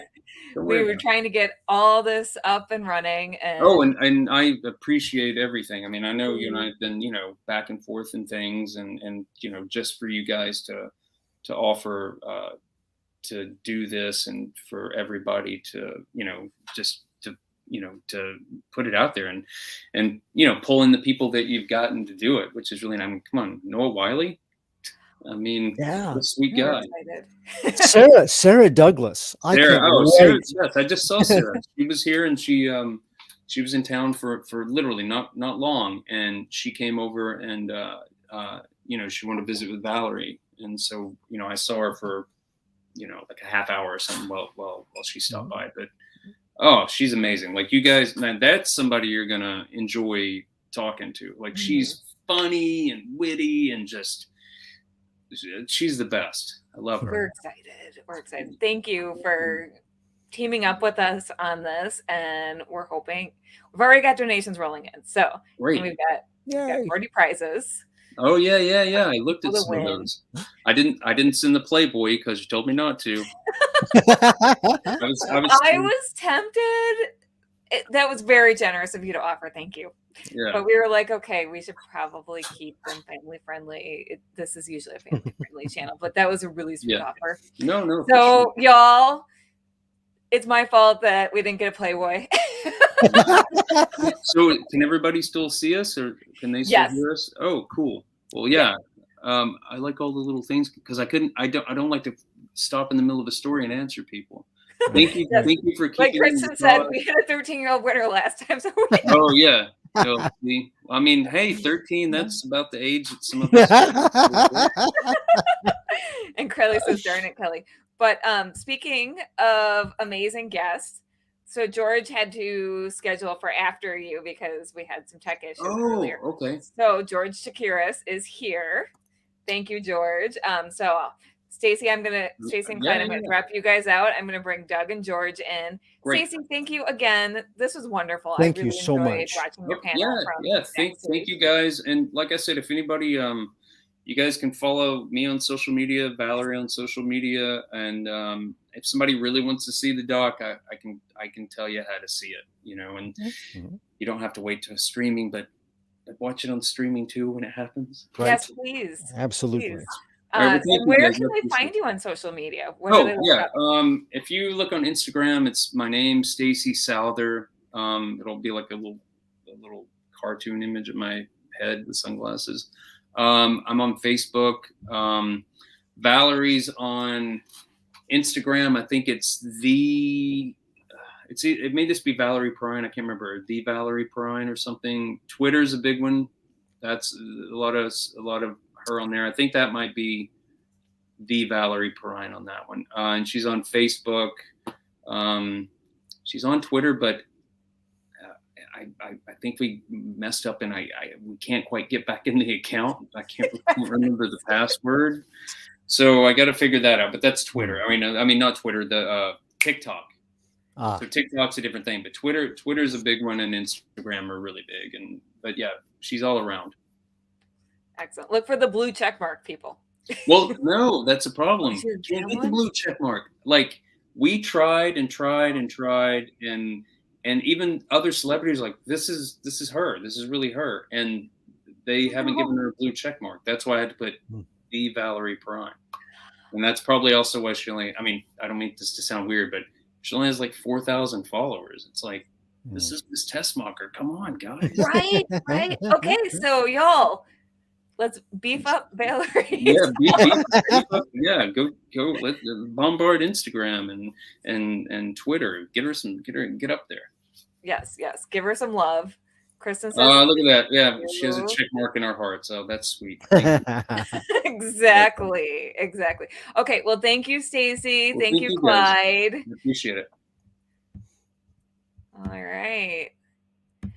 And hello again, Doug. Hey, welcome back. Welcome back. And George is backstage. So I'm going to drop myself out. I'm going to bring George on. And I will be pulling the strings backstage like a puppet master. Throw as much up as you can. I will. Okay. And there we have Hey. George Yeah. Chakiras. Hey, how are you? I'm great. Thank Good. you for coming back and spending this time with us. Well, I'm glad it worked out. And I messed it up a little bit earlier because I wasn't used to this format, but now I am, so it's good. Great. And I feel like I'm talking to a contemporary, all these blasted kids around, but I feel so good talking to you. Thank you. Before we get into a lot of the stories and a lot of the questions, and please, if you're watching, send these questions in. That I'm sure many of you have. I've got a list of things myself, but I do want to mention it was about a year ago, I believe, that Mr. Chakiras published a book called My West Side Story. Of all things. Were you approached to do this book, or is this something that you had on your mind for a while? Well, no, I was approached. I worked with a wonderful writer whose name is Lindsay Harrison, and Lindsay has done books with other people, Tippi Hedren among them, and Tippy's a friend. So it kind of that's how it kind of started.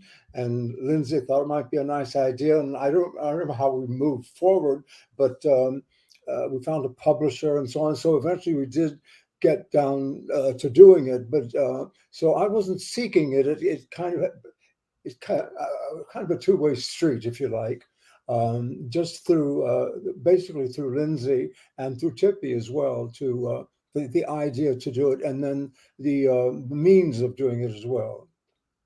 That's great. Speaking of West Side Story, that's where most of us were introduced to you. But a lot of people don't know. First of all, you graduated from the American School of Dance. Is that correct? Right. Yes. What year was that? That's where I took my first ballet class at that school. So yeah, that was my first professional endeavor. Yeah. What year was that? Or what? Wow, What period of time? it was a lot. It was about 1951. I took my first class when I was 19, so I can't do the math on that, but I think that's more or less right. And I studied that school for a while and continued to study. I've studied all my life once I started, but it was through that school that I got my first jobs as a chorus dancer in different movies, and that was great. Loved all of that, and but that was my first professional experience. Yeah. Oh, and a lot of people might not know that some of your earliest dancing work, one was with Marilyn Monroe in Diamonds Are a Girl's Best Friend, I believe.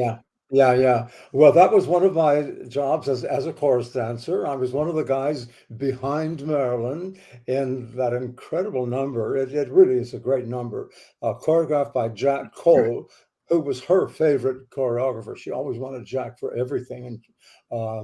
And I never spoke to her, of course. We were just there with her, rehearsing, and then ultimately it took 3 days to shoot that number. Wow. And you don't think, in retrospect, one of the things I've noticed about, at least I think I've noticed about her and always really liked was when we were filming that, if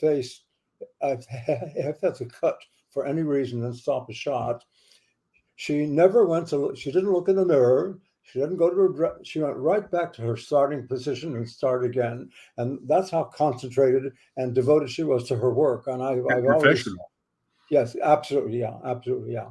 She was, I was around her other times as well. And the other thing I noticed, she was always very quiet and, didn't draw attention to herself. She was quiet. I liked her. I didn't know her, of course, but I really admired that about her, as well as who she is on the screen. Oh, yeah. Absolutely.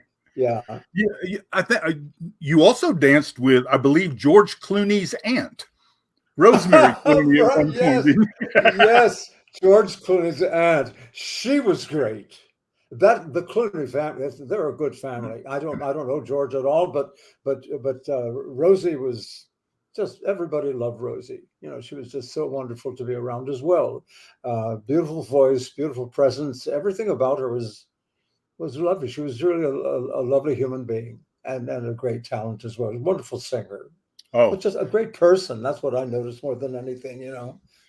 Yeah. and from what I've read and heard, what you saw of her was the real her. That she just had this almost sunshine pouring out of her. That she was just a wonderful person.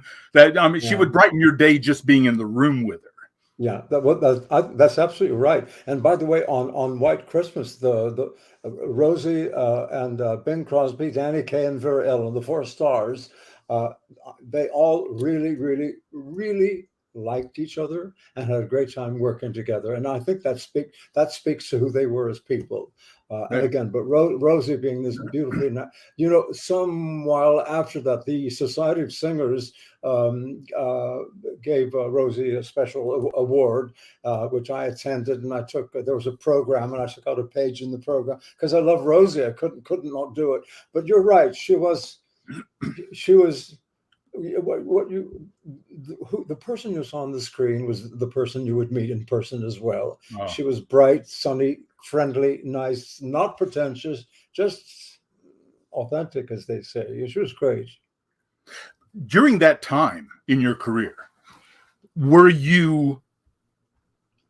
did you consider yourself a dancer who acted, or an actor who danced, or did you have desire to have lines to be an actor?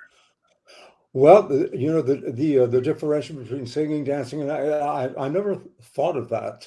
I think, I guess, it wasn't a conscious thing.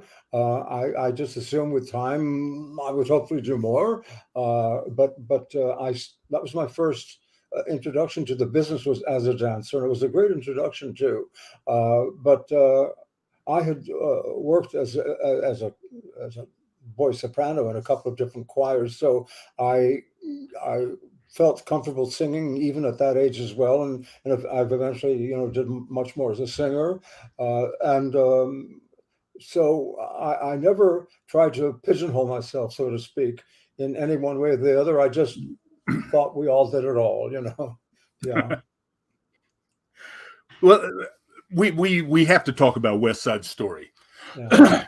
Beyond the book, and you have the distinction of having been both a shark and a jet. Right. Yeah. You were in London, I believe. You were on stage with it and played on the other side. Yeah, yes, I played Riff in the London company. Cheetah Rivera, who originated the role of Anita, was in that production as well. She's a great friend. She still is. Yes, my first audition for the London company, they asked me, the stage manager at that time asked me, thought I should read for Bernardo. So I did, and for Jerry Robbins. And then Jerry asked me to look at the role of Riff. And eventually I was cast as Riff in the London company. And I loved it. I mean, West Side Story is such a great experience for anybody who ever is associated with it in any way. It's a beautiful show, and all the kids that I've known over the years who've been involved in different productions of it really just really love doing it and put their heart and soul into doing it as well. But yeah, I got to play Riff, the leader of the Jets in London, for a year and a half, and then the film. We started hearing rumors about the movie. None of us ever thought we'd ever go near it, of course, but eventually I and four other kids in the London company got letters from United Artists saying that they were going to test us for the film. And my letter asked me to pick a scene as Riff and a scene as Bernardo, which I did. And then after they saw those tests, it took a while. It took some weeks before we heard from them again. We thought, we didn't hear right away, so I thought that was that. But one night before getting over for the show in London, Jerry Robbins called me and he said, "We liked your test, but we'd like to test you further. And could you get a week's leave of absence to come to LA?" And so I, of course, did that. and in that week, they tested me as Bernardo. And then I was back and forth between the movie and the play. So after these different experiences, I always went back into the show playing Riff. So after testing this time as the second time as Bernardo, the test directed by Jerome Robbins, went back into the show again playing Riff. And some weeks went by before I heard anything. And after about maybe 10 or 12 weeks, something like that, one day there was a telegram telling me that I was being cast as Bernardo in the film. So it was, just great times.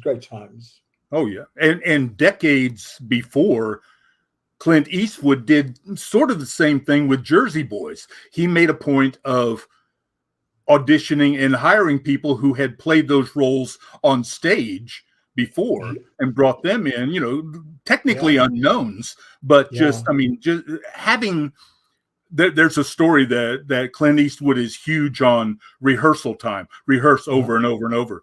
And he was sitting with one of the primaries of the Jersey Boys, sitting while they were setting up a shot. And he said, "How many times have you done this scene?" He said, "Oh, total, probably about 5,000. He went, "That's enough rehearsal. We can go ahead and shoot this now."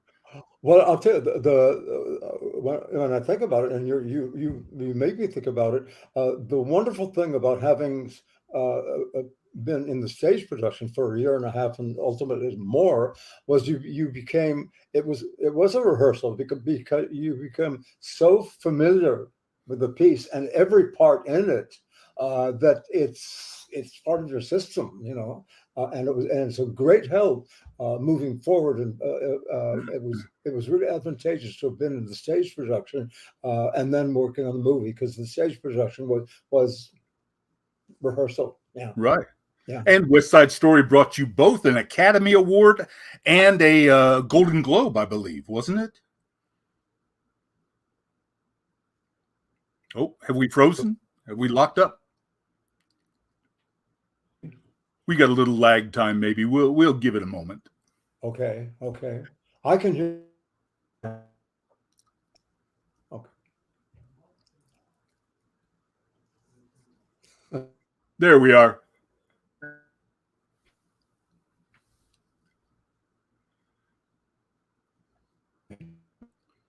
Oh, technology. Am I right? Am I right?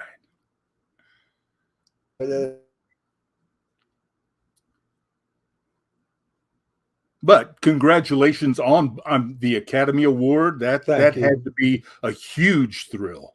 Hearing your name read. It was a huge thrill. And Rita Moreno and I attended the awards together, and the car came and got me first, and then we went to her place. I'm practicing my loser's face. I remember that line, but it was a fantastic evening because we both got lucky. We went together, and it was a beautiful evening, obviously, because it would have been very different if just one of us had been fortunate, because we both were, and both friends, and we spent the evening together. It was awesome, just awesome. Absolutely, yeah. Do you have any insights or thoughts or feelings about the newly remade West Side Story that Steven Spielberg made? Yeah, well, I haven't seen it yet, but I've always thought, come on, Steven Spielberg, he's going to do something terrific. That's what we would expect, and I'm sure that's what he's done. No question in my mind, because of his background, everything we know about him. I don't think any of us would expect anything less, and I'm sure he's accomplished that. I'm really looking forward to seeing it, but it's funny how things happen. But I haven't gotten there yet. Yeah. We had a question earlier show up on the screen about some of your 70s and 80s television work. Someone asked about Wonder Woman. Oh, Wonder Woman, yes, yeah. Well, I'll tell you what, right away what I see is Linda Carter, so amazingly beautiful, whether she's in the Wonder Woman costume or not. And also what a lovely person she was. She, it was her show, and she really welcomed the guest. She behaved so beautifully with everyone. She, again, she was a real, someone who looks like her, you think they're going to be a bit, I don't know, difficult or something. She was not. She was generous and kind, and really great to work with. And it was a good experience, opportunity for her as well. But during Wonder Woman was one of quite a few television experiences that I and so many people of this business took part in those days, because television was an important aspect of people seeing you or not seeing you. And so television was important, and Wonder Woman was an important show. Everybody wanted to be on Wonder Woman because it was a great show and had a great audience. But she was the thing that I remember, again, when you mentioned Wonder Woman, I just automatically saw her in that costume and how beautiful she is. Yeah. Well, and another show that was a guilty pleasure of mine. What brought you to Dallas? Wow. Okay. Well, I'll tell you. That's a great show. I was hired to just do one episode, and I ended up doing, I think it was 11. It was not a major role, but it was a good one. And Barbara Carrera, wow, another gorgeous woman. Barbara Carrera was the guest villainess of that series, of that time. And they had a few of them. I'm sorry? They had a few of those. Yeah, right. I guess we're used to, she was, wow. And I just mentioning Barbara, and by the way, she was great to work with too. She was funny. I don't know why, when someone looks like that, I don't know what we expect of them, but it's always a surprise when they're when they're more than beautiful. And she, of course, certainly was, she was a wonderful actress, professional, just really, and by the way, that entire series was so beautifully produced. Everybody on that set was relaxed and happy to be where they were because it was so well operated. It was a great show to be part of. Yeah. Now, me being grounded in science fiction, fantasy, superheroes, seeing you from, I think it was both the first and second seasons of Superboy, The Adventures of... Oh my God, I forgot that. Right. Yeah. Oh my God, I was on Superboy too. I forgot. One of the great things about being able to talk to you, it reminds me of so many nice things, Yeah. And that series was produced by the Salkins, who had done the Superman movie. I think that's right.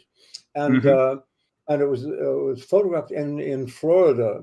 Right. So a little bit of a plane flight involved, but that's another one where I started out with a couple of episodes and ended up doing a dozen or so. But it was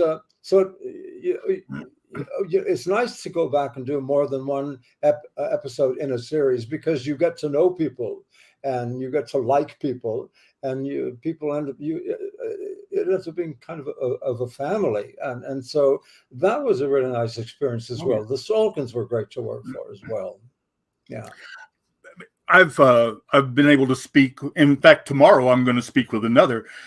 Several different actors from the TV series Supernatural, who have all said pretty much what you have said over two different series now. They thought they were hired to do a one and done. They were just going to come in, do the one episode, and move on to something else, and ended up being called back again and again. You were Professor Peterson. Professor Peterson, right?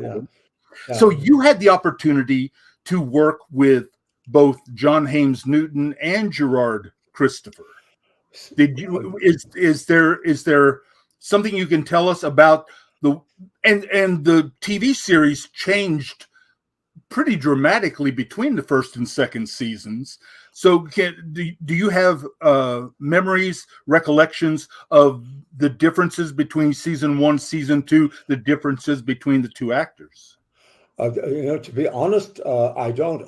So the Christopher that I worked with, I think, what season was he part of? I'm not up on that, so I can't differentiate between the seasons. But what I can say is, again, and by the way, that young man who played Superman was, it's just such a pleasure to run across somebody that that young, who's as good as they are and as committed as they are, and takes their work really seriously, and that's what I remember about him. Because but I couldn't differentiate between the seasons. I don't remember that part of it that well, but I do remember, again, like Dallas, what a beautiful, when something is well run, everybody has a better time, because there's not confusion, there's not distraction, there's nothing that gets in the way. It's just the work, and then everybody, no matter what their part is, whether you're in wardrobe or part of the photographic team, everybody is in on on that ride, having a good time with what they're doing. So it's all good. It's all good. We need to get you to come to Metropolis, Illinois, some June for Yes. the Superman celebration. We have had nearly everyone from the Adventures of Superboy, short of Sherman Hemsley and you. So we need Sherman Hemsley. Okay, Sherman hasn't shown up, but Sherman, that was a Lex Luthor right there. Yes, and you got to work with him in the second season. I think you did the first two episodes, the first and second, where Superboy got crippled by Lex, and you were helping him come back from it all. Did you get to work with Sherman very much? I don't, you remember much better than I do. But I've never been good on names, and it was a while ago, so I've not remembered everybody's name the way I should. But I remember being, again, really impressed with the actor who was playing Luthor. I thought he was really tremendous. Yeah, Sherman Howard. Yes. Yeah. Are you retired from acting, or are you still actively seeking roles? No, it's funny how things happen, because I guess I'm retired, though I've never thought of doing that, but I guess it's just what happens. Yeah. And I do feel I don't feel as ambitious about wanting to be a performer the way I did a while ago. I think the thing that comes to mind in speaking about that is, if I was doing something now, I would come at it from a slightly more knowledgeable place, just with with life experience. Every once in a while I think about that, and I think, well, it'd be nice to do something now, because it might feel different. I might be better. I don't know, but I never officially thought of myself as retired, but I've done other things. And I haven't worked as an actor for some time. I don't remember how long it's been myself, but so I suppose whether I want to be or not, I'm probably retired. Well, you seem very fit and trim. Is that your? Do you still enjoy a dancing regimen? I know Julie Newmar, who has also been to Metropolis, so there's another reason why you need to come. She still has that live dancer's body. You seem to have maintained as well. Well, one of the things over the years, I mean, a day without a dance class, was just not a good day, because taking a dance class made you feel physically and mentally so much better. So I'm kind of addicted to I don't go to dance class anymore, but I do exercise. I go to the gym, and I have my own regimen. But I feel much better physically and mentally when I do move. It's being physically active is important to me, and my weight has been pretty much steady, so that's always a help. But I still move, and I think that's that helps anybody keep feel moving. better with time. Yes, yeah. There was a comment that we didn't get on the screen. Right there it says Michael Callan was the original Riff on Broadway. Right. And he Yeah. also played on Superboy. He played a Okay. character called Metallo. Okay. You know, I just now noticed I have not been looking at the screen at those questions. I have to pay attention and look at that. Yeah, I didn't. I got to see Mickey do the show, play Riff in New York when that show first opened, and he was wonderful. He was really handsome, really good looking, and he had a movie career, a very nice one. But yeah, so he was Superboy as well. Huh? I guess you had lots of people. A lot of people on Superboy. Yeah. Michael J. Pollard did several. I mean, it was. Oh wow! Okay. Yeah. Okay. One of the posts that didn't make it onto the screen from Willow Schuyler. When it's feeding time for my cats, and they all come out of their hiding spots, it reminds me of West Side Story's gang fight. Wow, that's funny. Now,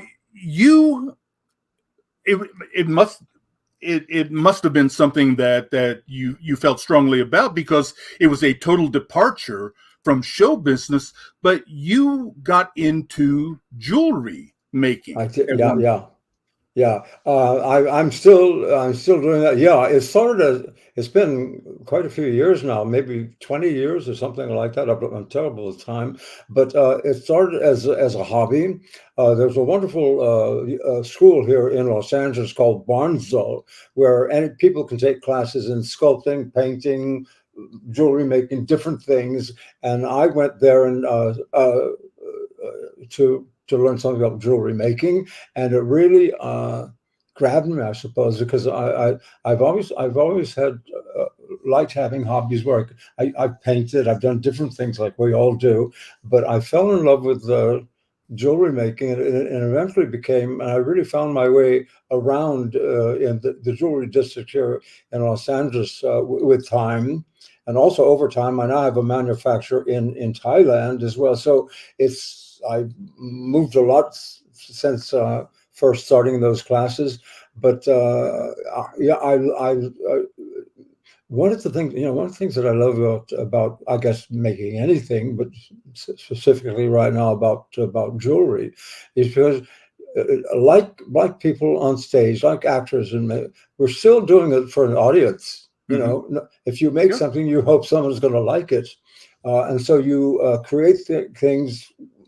Hopefully that it will please other people, and that's one of the things I've always thought about with jewelry. The other thing that's great about jewelry is because it's a physical piece, and there's really great satisfaction once you have made a piece and go through the process of actually making it, that you can actually hold it in your hand, and there's something really nice about having that tactile thing of actually holding an object in your hand that has started from just your mind. It's great fun. I can imagine.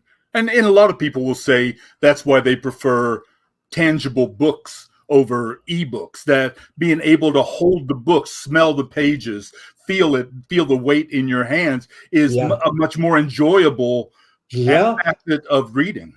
Yeah, and I think you feel closer to the author and the subjects as well, just because you're holding it. There's a better connection to the book. Now you had the George Chakiras collection. Am I correct about that? Right. Yeah. George. Yeah. Collection. Yeah. That's right. That's what we call it. Yeah. Where can people go online to look at to view what you've done? I have a website. It's my name, one word, georgechakiras.com. And that's where people can find my stuff if they so choose. Also, the only other place I have physically sold pieces, there was a wonderful shop in North Hollywood, a great jewelry shop that was selling my pieces for a while.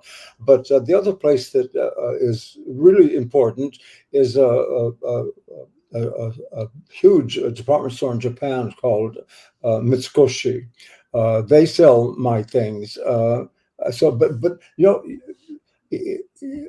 selling anything in a store, in a shop, or anything like that, you have a really small audience because it depends on how many people walk in the course of a day, and how many people will actually see something, and maybe even something buy something. So people have much more success in terms of selling things online because you have a much bigger audience, and access to what you're selling it can be quite big. Right. Yeah. We had Kristen ask another question.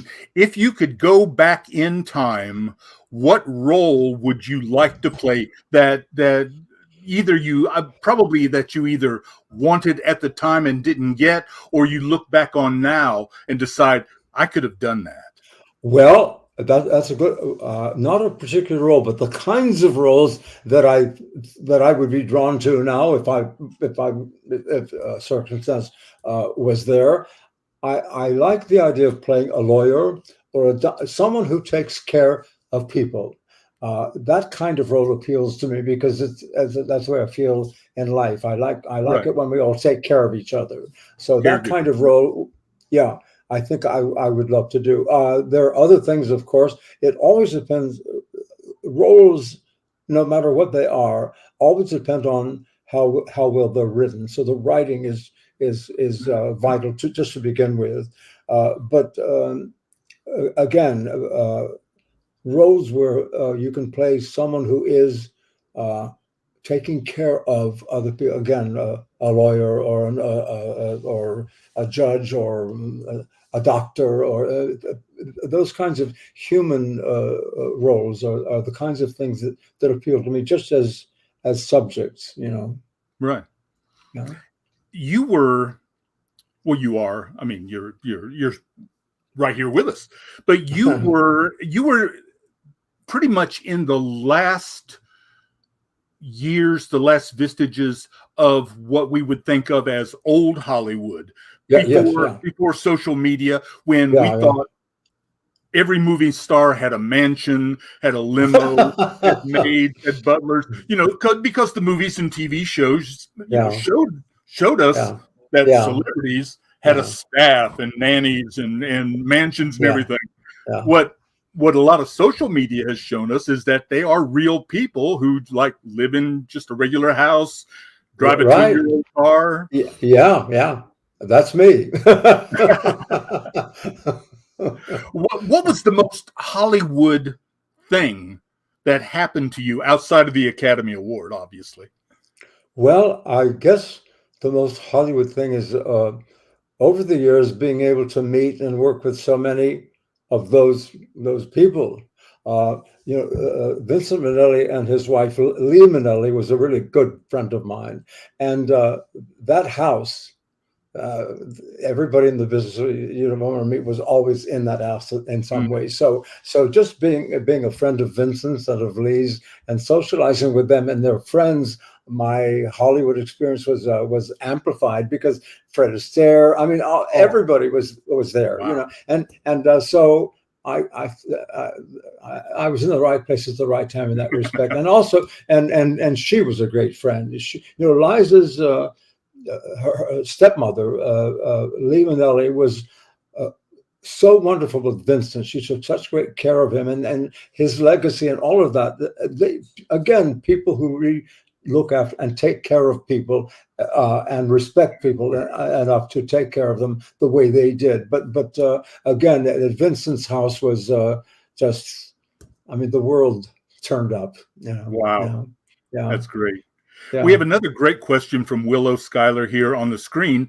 Your career had you acting and dancing with many great leading ladies. Who would you like to have a chance to work with again if you had the opportunity? Wow, that's a well, your favorite child, isn't it? Well, I'll tell you what. I never got to dance with those ladies. I danced behind them because I was just a chorus dancer. But God, got to be around some Marilyn, of course. Mitzi Gaynor was so much fun to be around and work with. She was funny. She was garish. She was beautiful, and she was great. So someone like Mitzi would be wonderful to work with always. Rosie, of course. gosh, I could go back to all the stars that I was able to work behind, and think, wouldn't it have been nice to have been able to have done more with any of those women, but so.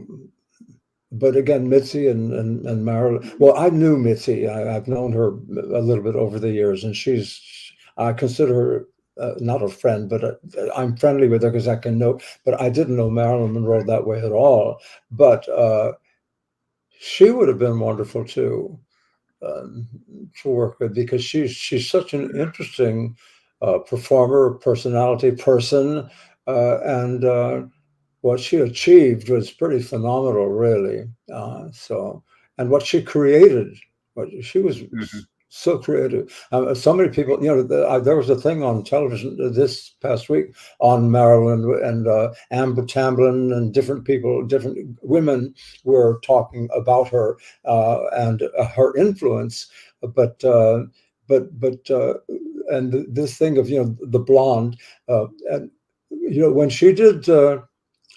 Gentlemen Prefer Blondes, because Lorelei Lee was a quote unquote dumb blonde who was not dumb, but she created that character so beautifully that I think a lot of people thought that's who she was. Yeah. But as an actress, she created that role so beautifully, and so she's kind of brilliant. So it would have been wonderful to have been able to actually do something concrete with someone like that. Yeah. Betty White, who we just lost recently, one of her interviews, she was talking about Lucille Ball, because when Betty did her first series, Life with Elizabeth, she produced, and women did not produce at the time. She had women directors, and women did not direct at the time. But she spoke of Lucy in that, first of all, she was beautiful, she was funny, and she was smart. And those are the three things the ladies you've mentioned, Marilyn, I'm sure, fit those three categories just as well. I think you're absolutely right. Of course they do, because they couldn't have achieved what they'd achieved if they hadn't had all those qualities.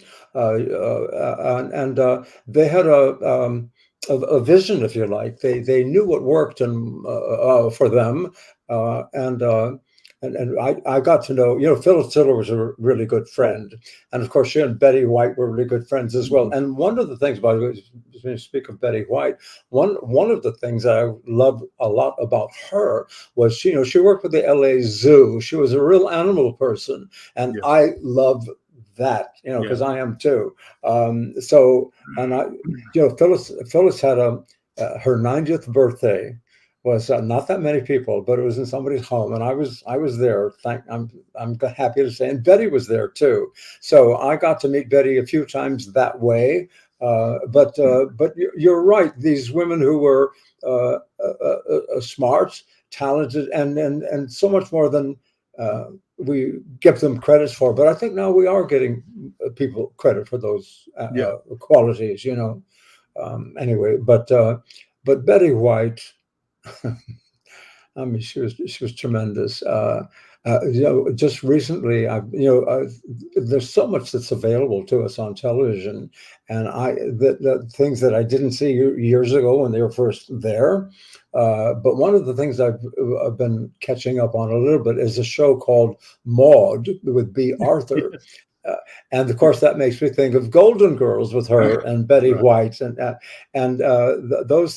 those three women, I guess their paths crossed more than once, but they're and B. Arthur is just so extraordinary. My gosh. Yeah. You mentioning Phyllis Diller, who is one of my favorite people in the world. I got a chance to work with her during Summer Stock, met her and her husband at the time, Ward Donovan, I believe. Okay. And of course, I was an acting apprentice, and we were supposed to, do not approach the stars. If they come to you and talk, that's fine. But, but when they flew in, their flight arrived late. So they needed somebody to go pick them up because the driver had already come back with the other cast member. So I went to the airport, picked them up. We picked up a reporter that sat in the back seat with Miss Diller. Ward sat in the front seat with me. And this is in Ohio, another Ohio boy. And she's from Ohio. Phyllis. Yeah. As am I. Yeah. You. As am I. Yeah, that's right. Yeah. Gee, we're hoping for great things for George. Ohio boy makes good. But we were coming back from the airport, and this is when you could still do 70, 75 on the interstate. So we're on like a 6 lane, and something happens, like 6 or 8 cars ahead of me, and pileups, flames, everything flying. And for God was with me. I don't know, but I'm in all the mirrors. I'm here. And we get through it and keep going. And I'm 20 at the time. And I think, okay, this is where you say, is everybody okay? and Miss Diller from the backseat said, you just saved our lives. And she and Ward just took me in for the entire time we worked together. I had a book on the great comedians that had a chapter on her. She autographed. She was doing a show called Everybody Loves Opal, which is just classic dinner theater type fare. But she was just so incredible and so very good. Yeah, Phyllis was, really love Phyllis. I used to play Diller's Gin, Deuces Wild, with her quite a lot at her house. She was, her son, Perry, is still a good friend. And we get together with different friends once in a while. He has the same beautiful laugh that Phyllis has. Her son does. Perry laughs just like Phyllis. But when I go to sleep at night, there's a certain part of the bed I sit on, and there's a corner with some photographs there, my family, and so on. I keep a picture of Phyllis there from her 90th birthday. So I say goodnight to her every night too. Sounds corny, but I really, because she was, God, she was so wonderful. She was so great. She was so great. I have beautiful, I have lots of notes that I've saved, I'm glad, from her over the years. And, when my mother passed away, I don't remember the year, but I got a card from Phyllis, and it said, don't do gloom. Now, it sounds like a joke, doesn't it? And it probably was, but it's a good, but I love it. Who else would think of saying that to me? Phyllis. Yeah. Phyllis. After I mentioned summer stock, and we were already talking about dancers of that era, I'm reminded of Ann Miller. Did you ever get a chance to work with Ann Miller? No, but I remember some while ago, probably somewhere in the 70s. She was. Everybody loved Ann Miller. She was the feeling that you get from her on screen is just exactly who you see when you meet her. I remember I was rehearsing something at one of the dance studios here in town, and Ann Miller was working by herself, and she I think that was the time the latest dance craze. I think it was Boogaloo or something like that, and she was working on routines with that kind of music, very but she was a real positive, fun force. She was great fun, and I didn't get to know her, but I felt as if I just because of the way she behaved, and she was so friendly to everybody as well. And she's so fantastic on film. She's so fantastic. Yeah. The week she came in to do summer stock, she came in with Mickey Rooney, and they did Sugar Babies. This was Burlesque, I believe, was the name of it. Okay. So we had a burley cue going on. I'm seeing, G-strings and pasties walking around backstage. I'm going, why did this leave? Why don't we still have this? This is wonderful. Let's bring burlesque back. Let's bring vaudeville back. Let's sure. Yeah. What a great idea. Yes. I think if somebody actually made that happen, you would have an audience for sure. No. Yeah. Kristen again says something. Anne lied about her age and was only 14 in her first film. So she was she was younger than she said she was older, right? Is that it? Mhm. Yeah. Yeah. Oh, did you have a favorite number on West? I'm sorry, now I'm paying attention to this screen. Ah. Yes, I did have a favorite number that I was involved in. The America number. I like to be in America with Rita and the girls and the guys. That was, we had such a great time. It was a beautifully choreographed number, choreographed by Jerome Robbins, of course, directed by him and Bob Wise. But we loved what we were doing so much, and we had such fun doing it as well. We used to break each other and laugh between shots. So the American number was great fun because of the spirit of that number and how we all felt about each other at the same time. But by the way, I think in the 1961 version of West Side Story, I think one of the really great numbers is Cool. And it gets noticed less because it's a different kind of number, because the American number is fun and competitive and bright and everything. Cool is dark, but Cool is an incredible number as well. So that would be my second favorite number. Yeah. Well, before we run out of time, I wanted to mention again. So we got the early arrivers. We might be getting some late arrivers that didn't hear about your book, My West Side Story. Uh-huh. Just to tempt, just to entice people, what would be one of your favorite stories from that book that would lead us to the Amazon site? Well, one of my favorite stories is the way I got involved in West Side Story to begin with. And that's when work was drying up for dancers in Los Angeles. So in 1958, I bought a one-way ticket to New York. Some friends put me up on the couch in their living room, so I had a place to stay. And that's when I first auditioned for Jerry, a few auditions. But on my birthday, September 16, 1958, I got a call from Ruth Mitchell, who was the stage manager, telling me that I had the role of Riff in the London company. And on the same day, I had 7 checks from my California unemployment, $35 each. So that was a great birthday. Yeah. And it still amazes me that people, Terry Hatcher, who was getting back to Superman again, Terry Hatcher, who was on Lois and Clark, after that series ended and she did a couple of movies, suddenly she was having trouble finding work. She was doing some Radio Shack commercials.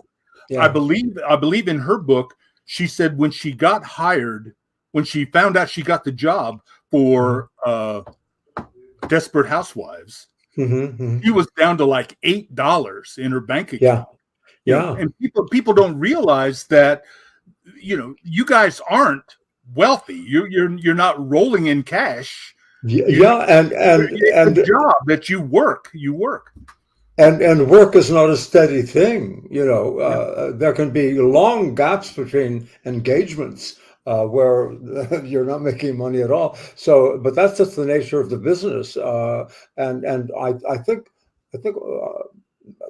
what I think most people now, a lot of people in the business like to get onto a film that has a franchise, so that there's another way of making money and an ongoing thing with the particular. But acting is not a reliable professional, really, because you depend on so many other things.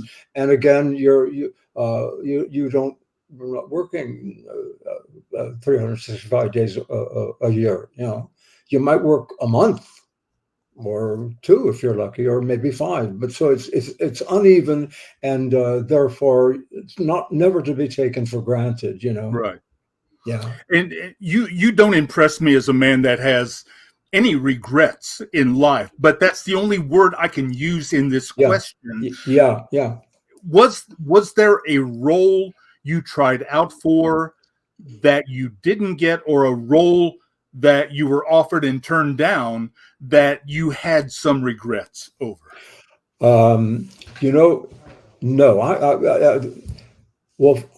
the thing that I regret about myself is that I didn't have the professional, the awareness of what a career was. I didn't think that way. I still don't. So I didn't know how to create opportunities and search for things as well. And so there was not a role that I wanted to do that I didn't get to do because I was lucky. Things came my way, so I never had to struggle that way particularly, and that really was lucky. You know, that's another thing. We all have to get lucky in to some measure. As much, all of us, no matter what we do. So luck is a big factor, but I guess I'm taking. Now trying to answer that question, I think the thing that I wish I had done, because it would have been such an incredible acting experience, and that is to do more theater, more serious theater, and I suppose Shakespeare in particular, because I think that's an experience and a training ground that you can only get by doing that kind of material. And I think it expands what you're able to do in other roles as well. That kind of experience is worth its weight in gold. So and I've spent a lot of time in London over the years. London was like a second home. So I got very familiar with the English acting community and people who were, just because where they were born, were involved in that kind of theater. In this country, we're not, especially involved with that kind of theater in this part of the world, right. Maybe on the East Coast. But so more than a role that I wish I'd gotten to do, I wish I'd been involved more and in working on those kinds of roles. I don't remember very much comedic work that you've done. Yeah. Did you have a desire to do comedy? Well, no, I didn't, because again, I didn't think of that either. But you know, what is that sentence? Drama is easy, comedy is hard. Right. And it's right. It's true. Because I think people have a natural gift, so to speak, for comedy. Everybody has a sense of humor, but as a performer, it's a different kind of challenge. And some people instinctively are just really good at comedy, and because I really think it's not something you can learn, but in later years, I remember.